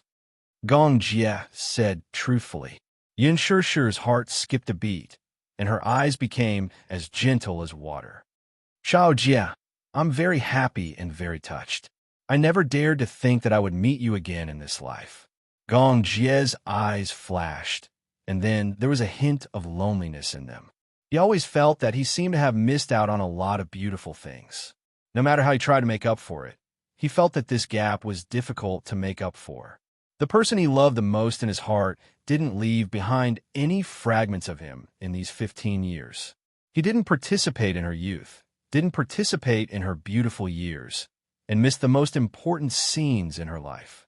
He was absent from her life, and she was also absent from his life. In these 15 years, they had lost too many things. The desserts were served one after another. Yin Shishir pushed a tiramisu in front of him and smiled. Try it. The desserts here are amazing. Okay. Gong Jia nodded and then picked up a spoon to taste it. How's the taste? She asked expectantly. Gong Jia nodded slowly. With the spoon in his mouth, his eyes curved slightly. Not bad. It's very sweet. In fact, he didn't like desserts that much. In the Gong family, he didn't even look at the desserts in the afternoon. I'm sick of it. However, Yin Shishir ordered something different. He liked it. He liked to enjoy every moment with her. Even if he didn't do anything and just looked at her like this, he wouldn't feel bored. Yin Shishir's gaze suddenly fell on his phone screen that had lit up. It was a rather unique phone. She said it was unique because she had never seen this brand before. It was also a unique style. Out of curiosity, she took it and looked at it. What brand is your phone? Why haven't I seen it before? Gong Jia smiled. This is a satellite phone that we developed ourselves. You can't buy it. Because of his work, he used a satellite phone, which was developed internally by Hurricane Group. Many mobile phones on the market now have security risks. Therefore, the mobile phone he used was a system developed by the company, which was highly confidential. She tapped on it. Unknowingly, the wallpaper on the phone had been changed to the photos she took. Yin Shishir saw it and blushed. She looked up and said angrily, Your wallpaper? When did you change it? I changed it a long time ago. Gong Jia smiled slightly. I like your photos the most. They're very beautiful. That day, after he found out about her identity, he went back and searched for many of her photos and fashion shows like a crazy man. Chapter 1419. Yin Shishir blushed. To be honest, she was quite embarrassed that her portrait was being used as wallpaper. It was quite embarrassing. Hence, she said quietly, Change it. Gong Jia was slightly surprised and asked suspiciously, Why do you want to change it? It feels so embarrassing. Yin Shishir covered her face, but she couldn't hide her blushing cheeks. Gong Jia was stunned for a moment, but he couldn't help but laugh.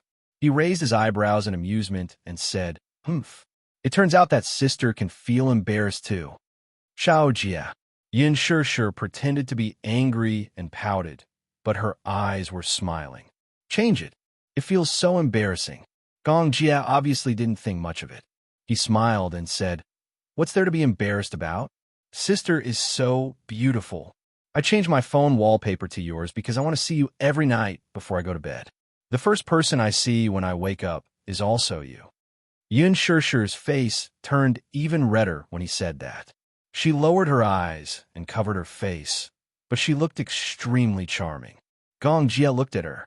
He didn't know why, but he felt a little jealous of Yu. This kid had kept him in the dark for so long. He had joined the Hurricane Group more than a year ago, but he didn't expect that this kid, who was hailed as a genius of the century, was actually his little nephew. However, even though he felt that it was unfair, he thought about it again. He wasn't by her side, but Yin Shishir was silently protected by this kid. He felt satisfied again. Just like that, the two of them spent the whole afternoon at the dessert station. The two of them chatted casually, but most of the time, Yin Shishir was talking. Gong Jia sat opposite her, resting his chin on one hand and listening quietly. However, Yin Shishir had always avoided talking about what happened when she was 18. She also avoided talking about Yu's biological father. Since she didn't take the initiative to talk about it, Gong Jia didn't ask either. In fact, he had the means to investigate everything that had happened to Yin Shishir when she was 18 years old. He could even investigate everything that had happened to her in the past 24 years. But he wanted to hear her tell him. However, there was a trace of melancholy in his heart. There was an inexplicable sense of melancholy. The more Yin Shishir spoke, the more he realized that he had missed out on more than just those 15 years. So many things could happen in 15 years. She was bullied in the orphanage, adopted at the age of 9, admitted to a key junior high school at the age of 12, entered puberty at the age of 13, went to university at the age of 18, and even had a child. These were things that he could have witnessed. The more he listened, the more anxious he felt. Gong Jia couldn't help but lower his head, put a cigarette in his mouth, and lit it with familiarity. Following the flickering of the sparks, a wisp of smoke faintly drifted out. He was not a heavy smoker, but when he was upset, he would smoke a cigarette. Yin Shishir was stunned by his actions. She looked at him as he sat opposite her, leaning elegantly against the back of the chair. There was a cigarette between his fingers, and his thin lips were lightly sucking on it. Following that, a thin wisp of smoke came out from his lips and nose and dissipated into the air. She was stunned for a moment and instinctively snatched the cigarette from his hand when he took the third puff. Then, she fiercely put it out in the ashtray. Gong Jie's eyes flickered. "Sister, when did you learn to smoke?" Yin Shishir said sullenly, "You're not allowed to smoke." Gong Jie was slightly taken aback and chuckled. She was still treating him like a child. Chapter 14:20. In other words, he was no longer a child. Perhaps in her eyes, he was still the little devil who clung to her from 15 years ago. However, he was now an adult and had mastered the rules and games of adult society. "You can't smoke either." Yin Shishir paused for a moment and snorted coldly. "You're not allowed to smoke anymore, okay?" Gong Jie was stunned. Yin Shishir said angrily, "Be good and listen to me. I don't like Shao Jie smoking." Gong Jie smiled and rested his chin on his hand. "Okay." His deep gaze landed on her face. His usual arrogance had faded away, and he looked docile and docile. "I'll listen to you." If she didn't allow him to smoke, then he wouldn't smoke. If she didn't like the way he smoked, then he would never smoke again. He was willing to be her favorite Gong Jie in front of her. "That's a good boy." Yin Shishir was satisfied when she heard that. She reached out and pinched his cheeks. Gong Jie was even more infatuated with her smile. He liked the way she looked when she smiled. It was so gentle and charming. Her beautiful and refined face was like a fairy in a painting. Even if the world stopped at this moment, even if a century passed, he wouldn't get tired of her smile. It was raining heavily outside the window. Gong Jie sent her back to Xiaoni Walk. Before she left, he returned her purse that she had left in his car and kissed her cheek reluctantly. "Sis, can I still look for you often in the future?" He asked carefully, his gaze full of hope. Yin Shishir replied matter-of-factly, "Of course. It's just that sometimes I don't have time when I'm working." "Okay. By the way," Yin Shishir held an umbrella and stood in the rain. Her voice was gentle as she asked, "Shao Jie, what do you do now?" Gong Jie fell silent. Yin Shishir tilted her head, puzzled by his silence. After a moment of dead silence, he smiled warmly and replied, "Sis, I'm now running my own company." He gave an ambiguous answer, but concealed part of the truth. As the chief commander of the Hurricane Group, he owned a large amount of shares in the Hurricane Group. However, he did not tell her the truth about the background of the Hurricane Group. He didn't dare to imagine what she would think of him if he told her that a casual order from him was worth billions of dollars. This order might lead to the deaths of hundreds of thousands of civilians. He was afraid of her, afraid of him, disgusted with him. She even avoided him. Therefore, he concealed the truth from her. Yin Shishir was taken aback. Her eyes widened slightly as she exclaimed, "Amazing! Shao Jie, you're so young, but you're already so successful." "Sister, it's raining heavily. You should go home." Gong Jie avoided the topic and urged her. Yin Shishir nodded, waved at him, and entered the door. Gong Jie stared thoughtfully at her receding figure. All of a sudden, he rolled up the car window and turned his head to look at her. "Back to the office." "Yes, young Master Gong." Along the way, Gong Jie sat in the back seat with a slightly complicated expression. Why did she hide the identity of the child's biological father from him? In fact, he knew that Yu Yu was the blood of the Mu family. His biological father was Mu Yaja. When he first found out about the relationship between Yu Yu and Mu Yaja, he was a little surprised but didn't pay much attention to it. However, when he found out that Yu Yu was Yin Shishir's son and his little nephew, what was the relationship between Mu Yaja and Yin Shishir? Chapter 14:21. If they were a couple, why was the child already 7 years old? Why didn't they hold a wedding ceremony? Moreover, Mu Yaja and her were both unmarried. He had checked this before. He had investigated Mu Yaja's background. He was not married and did not have a wife. He only had a son. He had always protected his son well, so he did not find a photo of him. However, the information showed that the child was also 7 years old. It was hard not to associate him with Yu Yu. He remembered that Lisa had brought back a child who looked exactly like Yu Yu. This child was probably the child by Mu Yaja's side. Lisa had said that the child and Yu Yu were identical twins. Since Mu Yaja and his sister had 2 children, and one of the children had been acknowledged by the Mu family, what was the relationship between them? Secret lover? Gong Jie was furious when he thought of this word. If she was really Mu Yaja's secret lover, he would not allow his sister to be with this man. Not to mention the feud between the Gong and Mu families. He would not allow his sister to be wronged because of this secret identity. However, judging from his sister's attitude, it did not seem as simple as a secret lover. At first, he suspected that Yu Yu might be Mu Yaja's biological son. However, when he saw Mu Yaja's photo, even if he wanted to doubt it, he did not have the right to do so. The father and son looked very similar.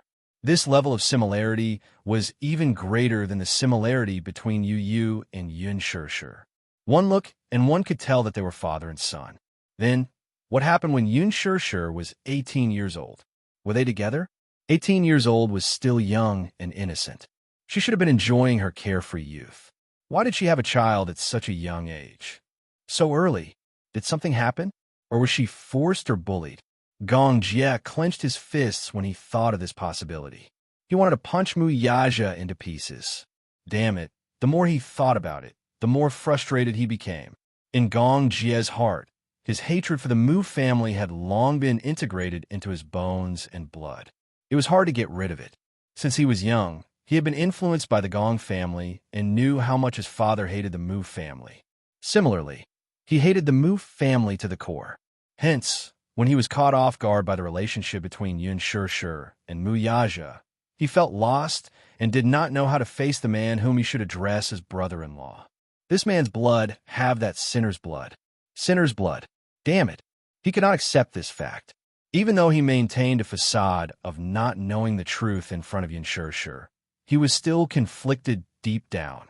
Gong Jie stroked his fringe anxiously, his deep-set eyes hidden in the shadows. Yun Shishir's schedule was busy again. The casting of Lethal Beauty was almost done. However, for the sake of confidentiality, the 4 main leads and several important supporting actors and actresses were kept a secret. Even Yun Shishir did not know who would be playing the roles. She only knew that Lin Ji and Hua Jin would be playing the roles. As for the other supporting roles, the dust had not settled yet. They were still in the midst of casting. Chapter 1422. In this smokeless war, whoever had a strong background would be able to show their faces in this drama. It was a realistic and cruel problem. Yun Shishir suddenly realized how terrifying Qin Zhou's methods were. She had just debuted, but she was able to secure important roles in 2 gold medal production teams, the Green Apple and Lethal Beauty. She was well aware that, putting aside her ability, Qin Zhou's methods were also indispensable. If not for Qin Zhou and Lin Fengtian's support, she might not have been able to successfully act in the Green Apple. Similarly, in the production team of Lethal Beauty, Qin Zhou was even more impressive. He had almost taken the lead role for her. Unfortunately, she loved supporting roles more and wanted to challenge this vicious female supporting role. Qin Zhou was often disappointed.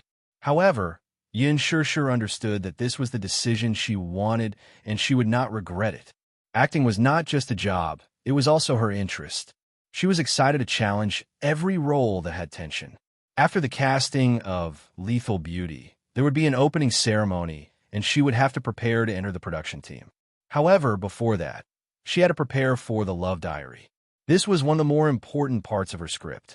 The Love Diary was a reality show on Xinguang's satellite TV about imaginary love. In the show, popular stars formed imaginary lovers and went on an imaginary date show. After the first episode of the show was aired, the first group of imaginary couples quickly became a popular first-tier reality show. Gu Xingze and Yun Shishir were the second set of imaginary lovers. The production team had great ambitions and expectations for this set of lovers, and saw them as the absolute guarantee of ratings. The script for the reality show had been sent to Yin Shishir's email 2 days ago. Qin Zhou told her to go back and study it seriously. He also sent people to train her to make a last-minute effort to cultivate her sense of variety. It was a reality show. It was not enough to just have good looks. They had to create topics, gimmicks, and laughs. Therefore, it was a test of an artist's sense of artistry. The moment Yin Shishir received the script, she was in a bad mood. The thick stack of scripts made her scalp tingle. She flipped through a few pages. The production team had carefully divided the key points for her. They were very considerate. The love diary was divided into 4 units. The first unit was about the heartbeat of first love. In this unit, the 2 artists who were supposed to be a couple first met and started the process of getting to know each other. The script for this unit was especially thick.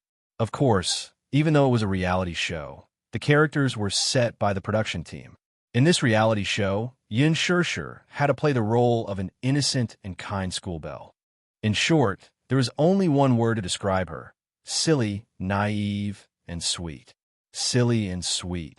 She was already the mother of 2 children, but the production team actually had such a bad taste to give her such a persona. Then, he took a look at Gu Xing's character profile, the healer and warm-hearted man-healer. Yin Shishir remained expressionless. Thinking back to Gu Xing's usual cold expression, just treat it as an idle drama. However, before the show started recording, something terrifying happened. Yin Shishir received a threatening letter. It was not that she had not received threatening letters before. In the past, when there were rumors about her and Gu Xing's on Weibo, she had received many threatening letters from Gu Xing's fans. There were countless of them. Chapter 1423. Some were very uncreative, such as sending razor blades. Some purposely photoshopped her photo into a posthumous photo, clipped it with a chrysanthemum, and wantonly insulted her in the letter. Some even threatened to perish together with her if she did not leave Gu Xing's. She glanced at them and threw them all into the trash can. Initially, when she received the threatening letters, she was still a little afraid and felt her hair stand on end. However, with the endless number of threatening letters, she gradually became numb. Even when she received another threatening letter, she would throw it away without looking at it. However, this threatening letter was a little different. The threatening letter was first handed to her. She could not hold back her curiosity and opened it to take a look. However, just as she opened the letter, she was surprised to smell a strong scent of blood. She glanced at the letter and saw that it was written with blood. It was a letter written in blood. It was really a letter written in blood. The words on the letter were written in dried blood. Every stroke was written with a force that penetrated the back of the paper. Yin Shishir, you be *tch. You're just a bitch in heat. Be *tch. If you continue to pester Xingza, you'll be hit by a car, struck by lightning, or torn apart by 5 horses. Son of a be *tch. Your whole family will be cremated. Xingza doesn't like you at all. He belongs to our galaxy and doesn't belong to you. Leave him immediately, or else you'll be disfigured by sulfuric acid. All kinds of insults were written on the letter. There were even threats to splash Yin Shishir with sulfuric acid to disfigure her. Mushi was so frightened that her hand trembled and her face turned pale. The letter fluttered to the ground. Yin Shishir happened to pass by and saw the letter in her hand. She shuddered in fear and bent down to pick up the letter that had fallen to the ground. Mushi could not stop her in time and had already scanned through the letter. The moment she saw the words "whole family will be cremated," her face turned ashen. Her eyes were filled with anger. She was furious. She crumpled the letter into a ball and threw it into the trash can. Her chest heaved violently, unable to calm down. This is too much. How can this be? It's fine if you threaten me, but you even curse my family? Yin Shishir was so angry that her whole body trembled. Her eyes were red and filled with tears. While she felt wronged, she also felt unusually angry. Mushi carefully observed her expression and said with heartache, Shishir, don't take it to heart. These people are brainless fans and don't think before they speak. How can I not take it to heart? Yin Shishir retorted angrily. This person is too much. She even cursed my family to be cremated. She's too uncultured. She had purposely written her name as Corpse Cloud and insulted her as a bitch in heat. Anyone who saw others cursing them like that would be infuriated. She hadn't reached the stage where she could remain calm even after being insulted like this. What was even more unbearable was that this person actually cursed her entire family to be cremated. She was very, as she was, a person's people as her. As. She was already used to people cursing her, but she couldn't stand it when people cursed her family. Chapter 14:24. This is too much. It's really too much. Yin Shishir was so angry that her face turned red. She clenched her fists so tightly that her knuckles turned white. She quickly helped Yin Shishir to the sofa and sat her down, comforting her. Shishir, don't be angry. We're about to start recording the show. If you're so angry that your face wrinkles, it won't be easy for you to put on makeup. Mushi deliberately teased her, but Yin Shishir remained unmoved. She sat stiffly on the sofa with her hands on her knees clenched tightly. Her face seemed to have been painted white and was abnormally pale. Seeing this, Mushi sighed with heartache. She poured a cup of warm water and handed it to her. She slowly said, Sure. Actually, as a public figure and an artist, such things will happen more often in the future. You should train yourself to have a stronger mentality. As a public figure, you'll be facing malicious speculation, slander, gossip, and even threats from all directions every day and every moment. There are so many people in this world, and not everyone is kind. Besides, humans are selfish, aren't they? Gu Xingze has a lot of fans. Just the registered fans on the official website alone have reached 100 million, breaking the Guinness Book of Records. Those that haven't been recorded have yet to be counted. With such a large base and such a large fan base, there will definitely be a few people with malicious intentions. She spoke step by step. Yin Shishir listened quietly, and her body gradually became less stiff. Mushi continued. Sure. The reason why you're facing so many malicious speculations and slander is because you're outstanding. Sometimes, an outstanding person will emit a dazzling light that stings the eyes of others. So, you don't have to take this matter to heart. I'll get someone to investigate who sent this letter. No need. Yin Shishir suddenly forced a smile. There's no need. Just as Mushi said, there was really no need to pay attention to such malicious people. Could it be that after a person was bitten by a mad dog, he would still stupidly bite back? She regained her spirit and said lightly, Ask Ding Ning to do my makeup. She smiled. Okay. After comforting Yin Shishir for a while, she hurriedly went out to find Ding Ning to do her makeup. In preparation for the filming of The Love Diary, the production team specially emphasized that they had to give Yin Shishir a pure and beautiful look and create the image of the nation's campus belle. Coincidentally, with the release of The Green Apple, the production team could also bask in the popularity of the movie. After Yin Shishir was done with her makeup, she changed into a pure dress and got ready to record the show. She bumped into Gu Xingze in the corridor. In this episode, Gu Xingze wore a snow-white shirt and looked like the nation's most handsome boy. Yin Shishir couldn't help but smile when she thought of the character in the script, a warm and caring guy. His attire fit his character very well. Gu Xingze was slightly stunned when he saw her, but he quickly regained his composure. Have you memorized the script? He asked in a low voice, his gaze gentle. Yin Shishir nodded and then said with a depressed look, I thought that reality shows are all about me acting as myself. I didn't expect that I have to follow the script. Every line is pre-written. If possible, you can also improvise, Gu Xingze said. Chapter 14:25. I rarely take part in reality shows. Even if I do, I don't want to memorize the script. Gu Xingze paused and added, It's very boring. Then, you don't want to follow the script? Gu Xingze laughed and said, I just need to take a look at it. Just one look, and I can roughly guess the direction of the script. As for the rest, I just have to improvise on the spot. Yin Shishir was taken aback. She sighed inwardly. He was indeed a natural-born best actor. Just one look at the script, and he could improvise on the spot according to his character. Get ready for the filming, Gu Xingze said. He then went into the dressing room to do his hair. Yin Shishir walked to the filming location.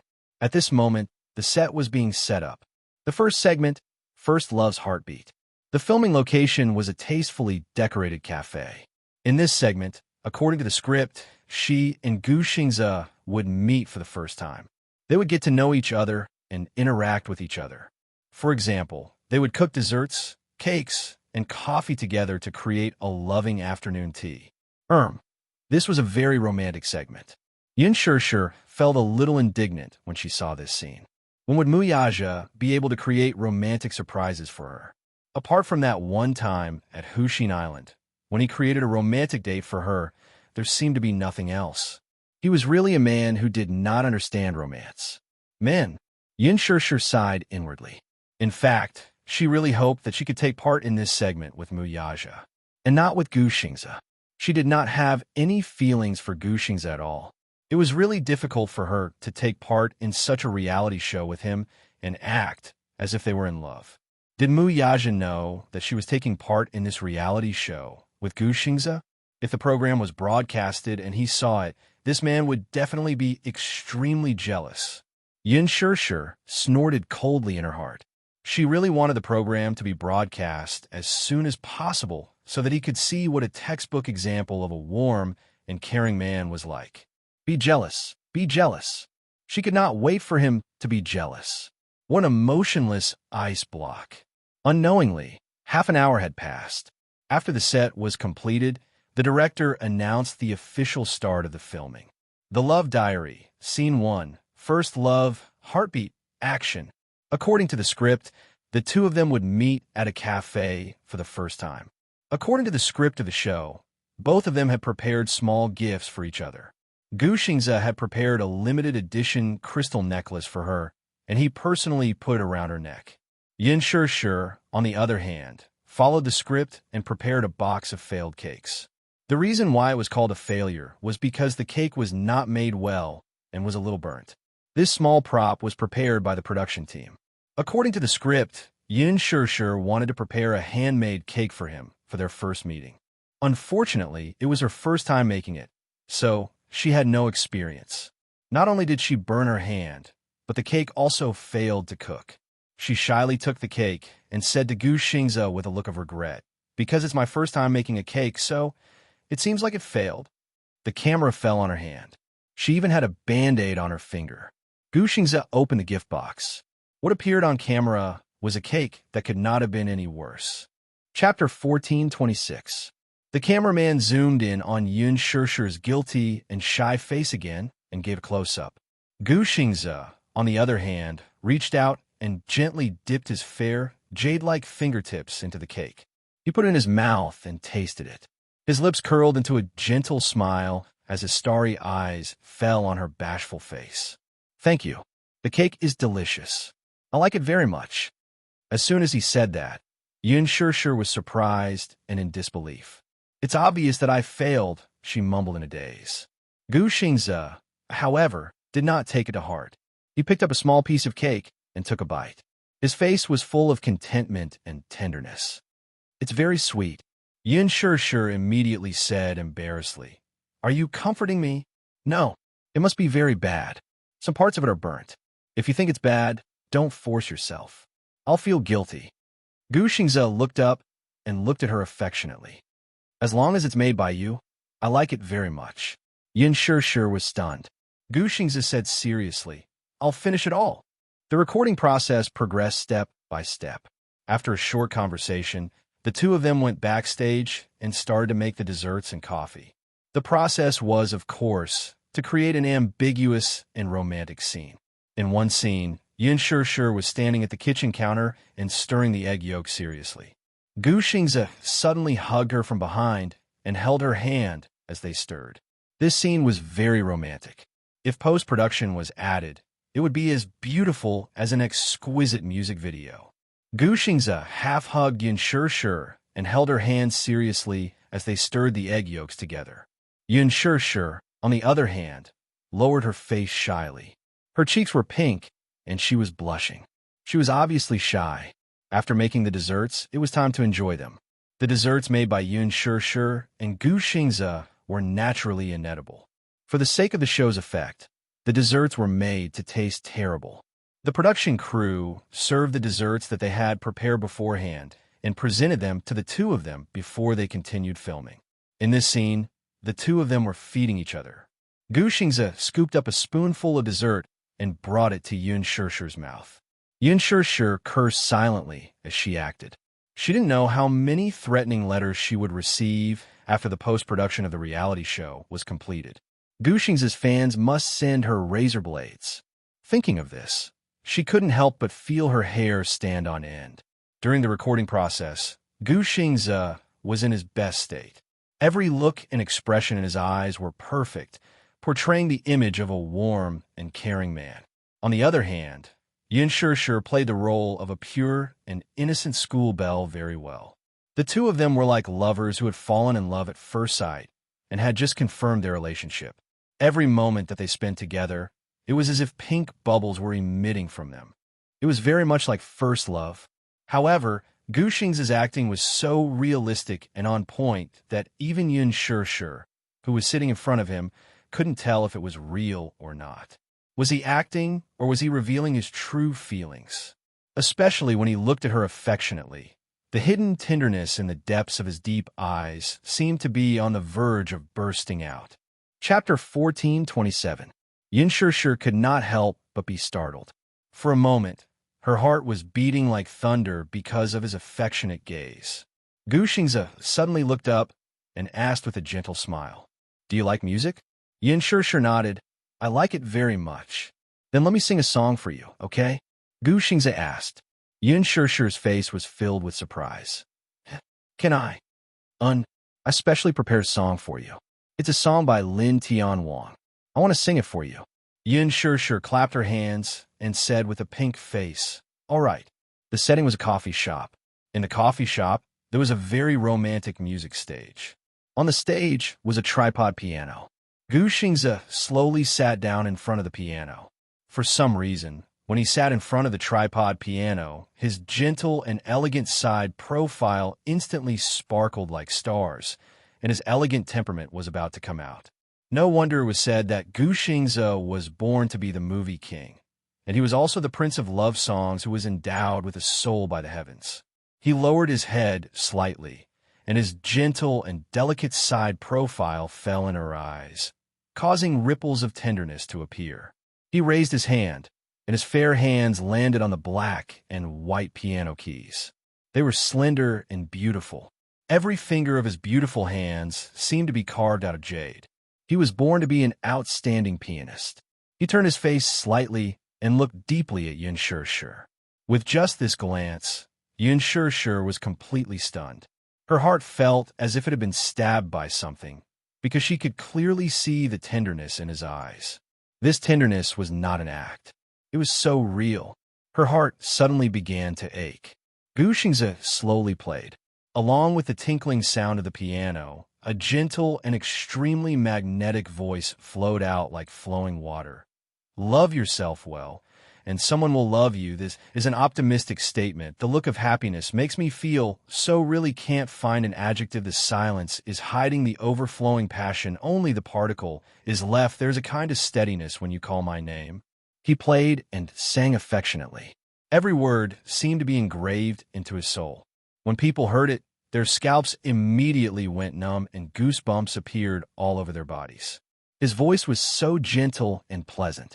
When he sang to the emotional part, he gently lowered his eyes, frowned slightly, and his thin lips slowly opened and closed. Coupled with the sad and affectionate sound of the piano, it actually made people have the urge to cry. The position of the fallen leaves compose a poem. Time is passing. Our story, this is the first time. Let me see that love can be generous and selfish. You are my keyword. I'm not sure love is the best way. Is a verb or noun. I want to tell you the most asterisk, asterisk, asterisk, asterisk, asterisk, asterisk, but I forget the words gathering and parting always, sometimes for crying and laughing sometimes. I'm not afraid of the subtext. Gu Xingze's mellow voice, tinged with a hint of laziness, was transmitted through the condenser microphone. There was no need for post-processing. It was already very textured.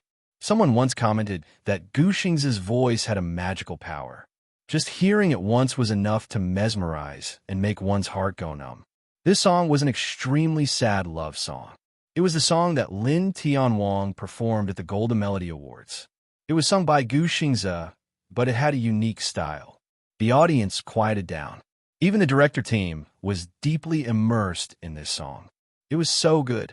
This was also why Gu Xingze was the well-deserved king of singers at the Golden Melody Awards, and no one dared to object.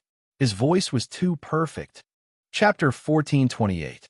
This song was not part of the script at all. It was Gu Xingze's arrangement.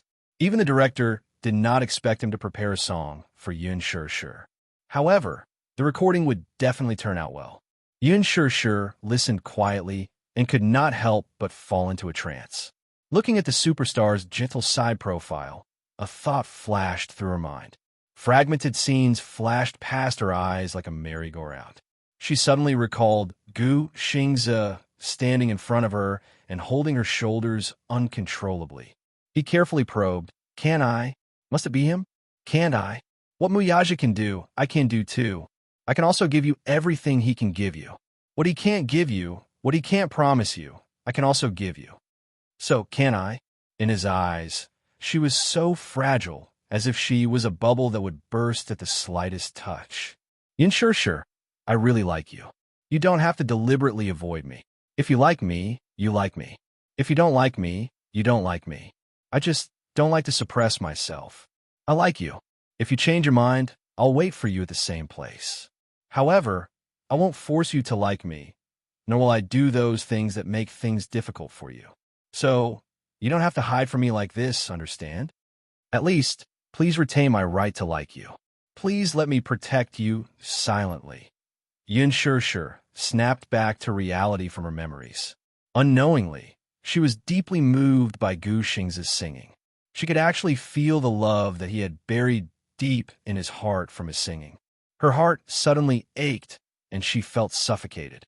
She could feel Gu Xingze's determination to protect her silently. She recalled that he seemed to be intentionally or unintentionally cold and indifferent to her. Even when he smiled, it was the kind of gentleness a senior would show to a junior. However, when he sang, the sadness in his voice could not be hidden at all. She knew very well that he had not really let go of her. He was just hiding this deep in his heart. He did not say anything because he did not want his feelings to burden her. Mu Shi, who was standing at the side, was also shocked. His singing was so affectionate. All his emotions were gathered in the lyrics, especially his eyes, which were filled with endless affection. Mu Shi guessed that there must be someone he loved very much in his heart. "What do you mean by hiding in the lyrics?" Is a proper noun. Compose a poem by the position of the fallen leaves our story is just beginning. This is the first time. To love someone so generously and selfishly, you are my keyword. When the song ended, Gu Xingze stood up and turned to look at Yun Shi. Her eyes were wide open and filled with tears. In the blink of an eye, tears rolled down her cheeks. She came back to her senses from the song and realized that she was actually crying emotionally as she listened to it. Gu Xingze walked in front of her, picked up a handkerchief, and gently wiped away her tears. Yin Shi smiled and looked up at him. She clapped for him. "Thank you. You sang so well. I cried listening to it." Gu Xingze smiled helplessly and reached out to stroke her head. "Little fool."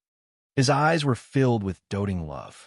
Mu Shi, who was at the side, almost screamed out loud when she saw this. Xingze's boyfriend power is off the charts. He's too gentle. Chapter 1429. The production team was also silent for a moment. They were all stunned by Gu Xingze's sudden song. They did not expect that Gu Xingze would play and sing a song for Yun Shi. However, if the show's effects were to be produced, it would definitely be good.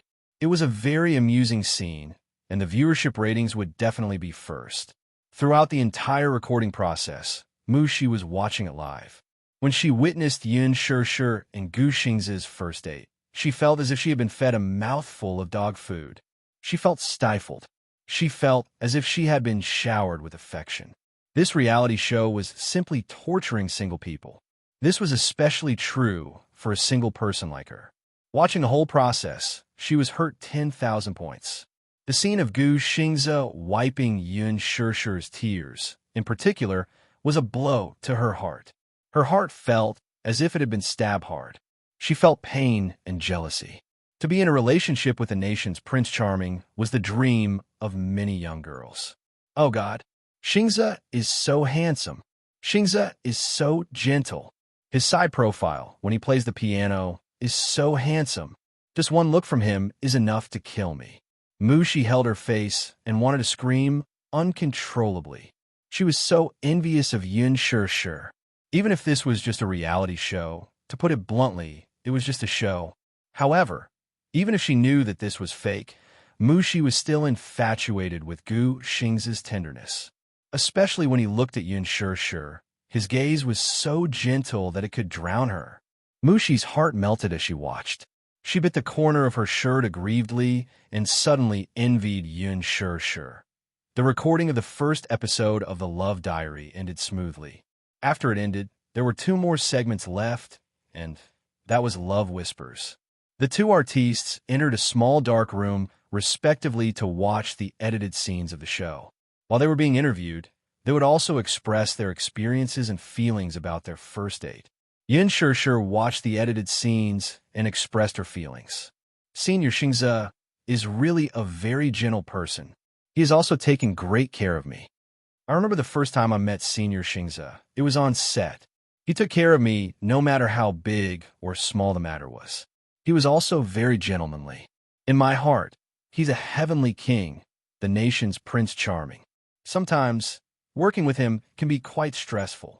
However, he always told me not to feel pressured. It's a pleasure working with him.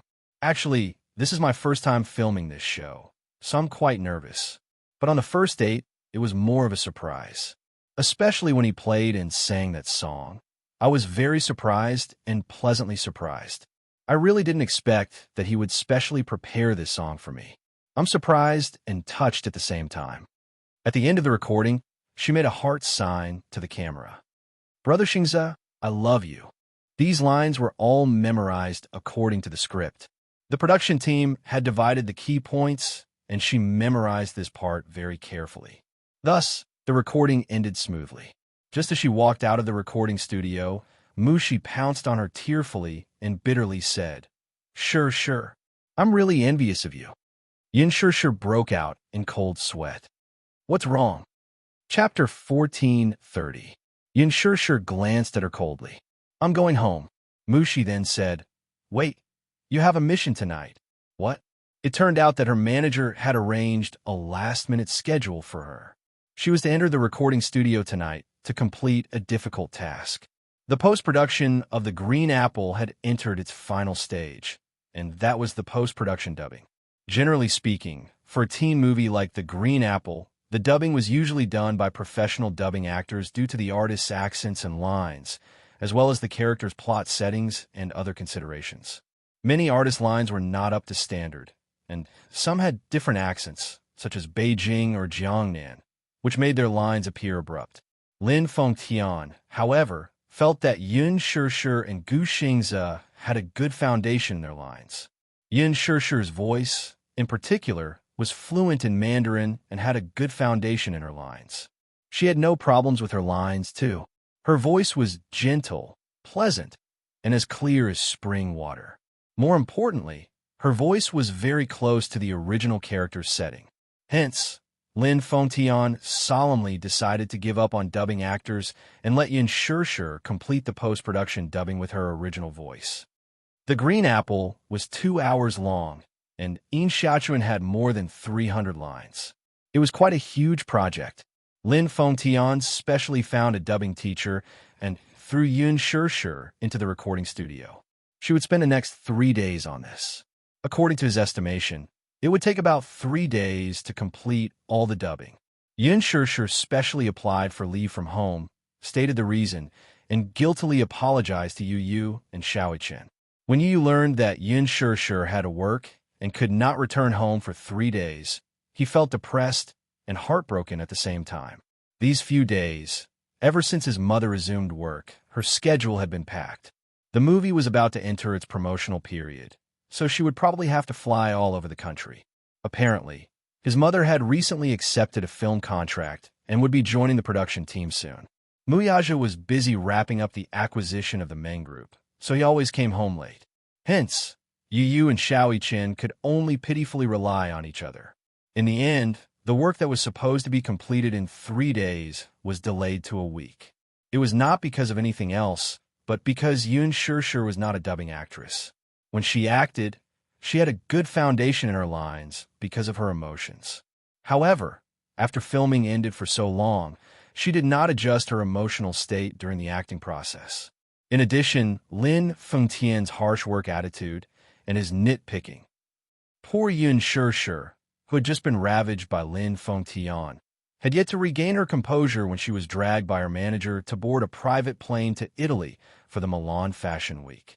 On the plane, Yun Shishir still had not figured out the itinerary of their flight to Italy. "I'm taking you to watch a show," Qin Zhou explained. "Watch a show?" Yun Shishir widened her eyes in shock. "Boss Qin, I haven't slept for 3 days." As she spoke, she pitifully pointed at the dark circles under her eyes and said in an aggrieved tone, "Did you see my dark circles? Do you see them? I haven't slept for a day and a night. If this goes on, I suspect that I will die in the line of duty." Chapter 1431. Yun Shishir was so tired that she slumped on the chair. She felt that her whole life was gloomy. "I'm so tired. I want to hug my pillow and sleep until the sky turns dark. Dreams are always beautiful," Qin Zhou quietly said from the side. Yun Shishir was disheartened. She said miserably, "I want to sleep. There are still 5 hours before landing in Italy. You can use this time to catch up on sleep." Yun Shishir complained, "Boss Qin, you're squeezing your employees dry. I protest. Protest overruled. I appeal. Overruled. I'm going to die." Yun Shishir had no choice but to compromise. She pitifully covered her face with her clothes and put the chair down. After a while, she quickly fell asleep. She was really tired. As soon as the plane landed, Yun Shishir, who had yet to adjust to the jet lag, was hurriedly dragged to the studio by her manager. The moment she stepped in, she was surrounded by 3 top-notch stylists who were eyeing her covetously. Yun Shishir was speechless. Could she say that the way these men looked at her was scary? Yun Shishir raised her hands and surrendered. Then, she allowed the 3 stylists to surround her. One moment, they were messing with her hairstyle. The next moment, they were messing with her makeup. And the next moment, they were messing with her clothes. Qin Zhou stood at the side and gave advice from time to time. There were a few times when Yun Shishir's hairstyle was not up to standard. With one sentence from Qin Zhou, they were all dismantled and redone. Yun Shishir was so sleepy that she kept yawning. When she was putting on makeup, she dozed off a few times. When her head fell down, her eyeliner messed up her entire face. Qin Zhou could not stand it anymore. He waved his hand and said, "That's all for now. Go back and rest first." "Thank you, Your Majesty." Yun Shishir raised her hands and cheered. When she stood up, her stomach suddenly growled. She had not eaten anything for a day and was obviously hungry. Yun Shishir held her stomach pitifully and looked at Qin Zhou. She bit her lip and complained, "I'm hungry. Bear with it." Qin Zhou snorted and said heartlessly, "It's already night time. You can't eat." "But I'm really hungry." She was trying her best to catch up on sleep on the plane, but she didn't have a good rest. Qin Zhou lectured her. "There's a show tomorrow afternoon. If you put on more weight, it won't do." Yun Shishir, there will be a lot of big names from Hollywood attending the Milan fashion show tomorrow. Do you want to make a fool of yourself on the red carpet? I don't care. You have to be beautiful when you appear on the runway tomorrow. Your face must be as sharp as you want it to be, and your waist must be as thin as you want it to be. Do you understand? Yun Shishir almost rolled her eyes. "Go back and rest. Wash up and wait for me at 5 o'clock tomorrow morning." Yun Shishir seemed to have lost all her strength. It was already 10 o'clock at night. Oh God, as soon as she entered the hotel, she threw herself on the bed and made use of the time to catch up on sleep. When Qin Zhou appeared at the door of Yun Shishir's room at 5 o'clock in the morning the next day, he opened the door and saw Yun Shishir's resentful face. He looked at her eyes. They were bloodshot and there were faint dark circles under her eyes. She sounded as if she was about to cry. I didn't sleep well last night. Qin Zhou raised his eyebrows. Yun Shishir said, I can't get used to the bed. Qin Zhou held his forehead helplessly. I give up. Your schedule will only get more and more packed in the future. You have to get used to it as soon as possible. Yun Shishir's voice became weaker. I know. Chapter 1432. The hairstyling process was long and boring. Hence, Yun Shishir played with her phone while she permed her hair. However, when she opened Weibo, she suddenly realized that there were tens of thousands of new fans and countless comments. She was stunned. What was going on? Qin Zhou saw the suspicion on her face and kindly reminded her. The show was broadcast yesterday. It turned out that the first episode of The Love Diary was broadcast on Xinguang TV on the day she boarded the plane. The publicity for the show was overwhelming and it caused a sensation. Many die-hard fans of Gu Xingze were attracted to the show. On Weibo, the number of topics and discussions about the lucky couple rose to the top. Many fans of the original novel of The Green Apple even came to support them. Under the anticipation of the audience, the show was broadcast and it won the #1 spot among the primetime variety shows. There was no doubt about Gu Xingze's influence and appeal. No matter how one looked at it, there was no doubt about Gu Xingze's popularity. Once the show was broadcast, there was a heated discussion about the show online. For a reality show like The Love Diary, post-production was very important. Coupled with the character designs and the script, Yun Shishir and Gu Xingze's characters were very likable. One was a pure campus belle, while the other was a warm and caring guy. Coupled with the gimmick of first date, many people fell in love with Gu Xingze's performance. It was Gu Xingze's first time participating in such a romantic reality show. As a fan of Gu Xingze, it was a huge attraction. Through the show, many viewers saw how romantic and affectionate their idol was when he was a boyfriend. They were even more fanatical. Unsurprisingly, half of the comments on Yun Shishir's Weibo were from Gu Xingze's die-hard fans. All kinds of unpleasant words were endless. There were even many marketing accounts that publicly humiliated Yun Shishir and accused her of using Gu Xingze's popularity to hurt Gu Xingze's fans. Yun Shishir did not read much of it. Qin Zhou specifically reminded her not to read the comments online for the time being to avoid getting hurt. She listened obediently and did not look at Weibo. However, Qin Zhou had his own reasons for giving such an order. It was not because of anything else, but because the fans who insulted Yun Shishir were all paid by Qin Zhou. This was also one of his methods. After the show was broadcasted, he immediately hired tens of thousands of ghostwriters to surround Yun Shishir's Weibo and attack her without thinking. They also clamored for hashtag Yun Shishir to get out of the entertainment industry hashtag. This was taking advantage of the public's sympathy for the weak mentality. If he did not do that, firstly, Yun Shishir's Weibo would definitely be attacked by Gu Xingze's fans after the show was aired. Secondly, it would be difficult for his team to control the situation. Therefore, he took the lead and sent out the Internet Water Army to attack Yun Shishir with all kinds of vicious words. All kinds of attacks were unsightly and extremely vicious. As a result, many passers-by could not bear to continue watching. Thus, some kind-hearted netizens began to emerge. Are some of Gu Xingze's die-hard fans crazy? What right do they have to clamor for Yun Shishir to get out of the entertainment industry? What right do you have? Yun Shishir is so pitiful. Just because the program team arranged for her to participate in the reality show with Gu Xingze, she was attacked like this. How pitiful. Chapter 1433. She's just an imaginary couple with Gu Xingze. Does she have to suffer so many rumors for no reason? Sure, you can do it. Don't bother about those unreasonable fans. I'm your fan, and I really like The Green Apple. When a movie is released, I'll definitely support it. In an instant, the hashtag sure, you can do it hashtag became the top trending topic on Weibo. Many Yun Shishir's fans also started to fight back.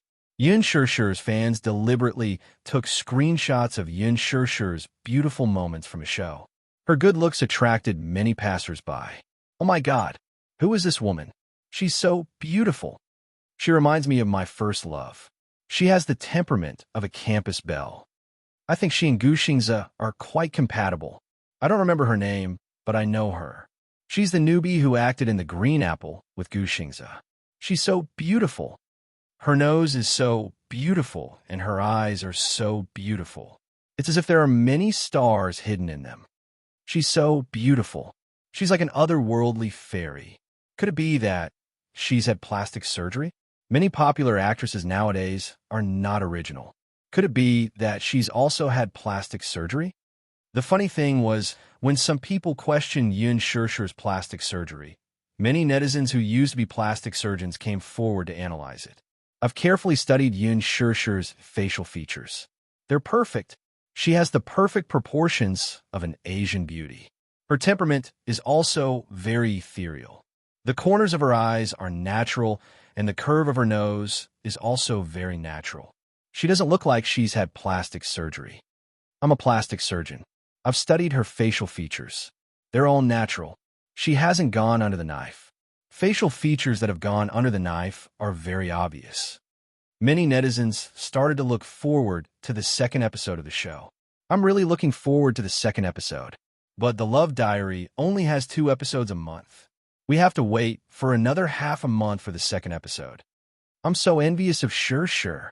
Although I know that The Love Diary is just a reality show, I still think that she and Xingze are really compatible when they stand together. Mu Group. After Mu Yaja finished dealing with his work, he suddenly received an email. Inside the email was a link to a video website. The sender was Minyu. Boss, Madam is recording a new episode. Mu Yaja clicked on it. It was a program titled The Love Diary. Love Diary? Looking at the introduction of the show, it seemed to be a reality show about imaginary love. He frowned slightly. Jilin would report Yun Shishir's schedule to him every week. Among them, he mentioned that Yun Shishir had recently accepted a reality show. He only knew that it was a reality show, but he didn't know that it was a hypothetical love show. Mu Yaja scanned through the list and saw Gu Xingze's name on it. His good-looking eyebrows furrowed even deeper at this sight. Gu Xingze? Why was it him? Out of curiosity, he picked up the mouse and clicked play. The video was 50 minutes long, but he was actually very patient. He finished watching it without fast-forwarding for even a minute. However, the more he watched, the gloomier his expression became. He felt inexplicably unhappy, especially when he saw Yun Shishir crying after Gu Xingze played a song in the cafe. His frown deepened. Why was she crying? Why was she crying? Was this a script? Chapter 1434. Mu Yaja furrowed his brows deeply, and his eyes were filled with anger. The reality show's post-production team had been specially hired to handle the entire production, so the show's effect was romantic and interesting. The scene of the two people's first date was especially romantic. Gu Xingze prepared a beautiful necklace for Yun Shishir and even put it on her personally. The scene where he put it on her was filmed in slow motion, and it matched with the love song Gu Xingze had specially written for the movie The Green Apple. The entire scene seemed to be filled with pink bubbles, and it made people's hearts beat faster. Yun Shishir prepared a cake for Gu Xingze that had failed to bake, and there was a scene where she personally fed Gu Xingze. Mu Yaja watched the show expressionlessly from start to finish, and his face darkened. It was just a reality show. Reality shows were like movies. They had a script. Even though Mu Yaja knew that the so-called reality show was just a fake show, he was still upset and was about to turn it off. At the end of the show, Gu Xingze suddenly confessed his true feelings. On the screen was a quiet recording studio. He sat on the sofa, facing the camera, and talked about his feelings for the date. Where did you first meet her? Gu Xingze pondered for a moment, and his eyes suddenly curved. The first time I met her was at Huan Yu's annual cocktail party. She was wearing a gorgeous gown, and her makeup wasn't very thick, but she was very beautiful. Her beauty was probably something that could not be described with superficial words. She had a very special aura that attracted me immediately. He spoke very slowly, and his eyes were looking at the camera with a slight smile. When he mentioned Yun Shishir, the affection in his eyes could be clearly felt even through the screen. This man loved her deeply from the bottom of his heart. At the cocktail party, I invited her to dance with me. She had never learned ballroom dancing before, and she felt very clumsy. There were a few times when she stepped on my leather shoes. She was clumsy, but it felt. His voice suddenly stopped, and his eyes were filled with emotions, as if he was immersed in the memory of that day at the cocktail party. She felt very cute. The scene suddenly changed, and there was a scene from the date. It replayed the scene when Yin Shirshir took out the cake that she had baked for him. She looked defeated and cautious, and together with Gu Xing's voiceover, it was touching. I like clumsy girls, and maybe I'm a male chauvinist in some ways. I like to pamper my girlfriend and let her make trouble in my arms. I like that feeling. It makes me feel very safe. Is she clumsy? Actually, she's not stupid, but she's very kind, gentle, and treats people with sincerity. I like these qualities of hers. They're very attractive to me. In the next scene, the production team took out another question board. Do you believe in love at first sight? Gu Xingze was taken aback when he was asked this question. His gaze and thoughts drifted away. Is this question difficult to answer? Gu Xingze stopped thinking and suddenly shook his head. Then your answer is love at first sight. He narrowed his eyes and suddenly looked at the camera with a serious expression. Before I met her, I probably didn't.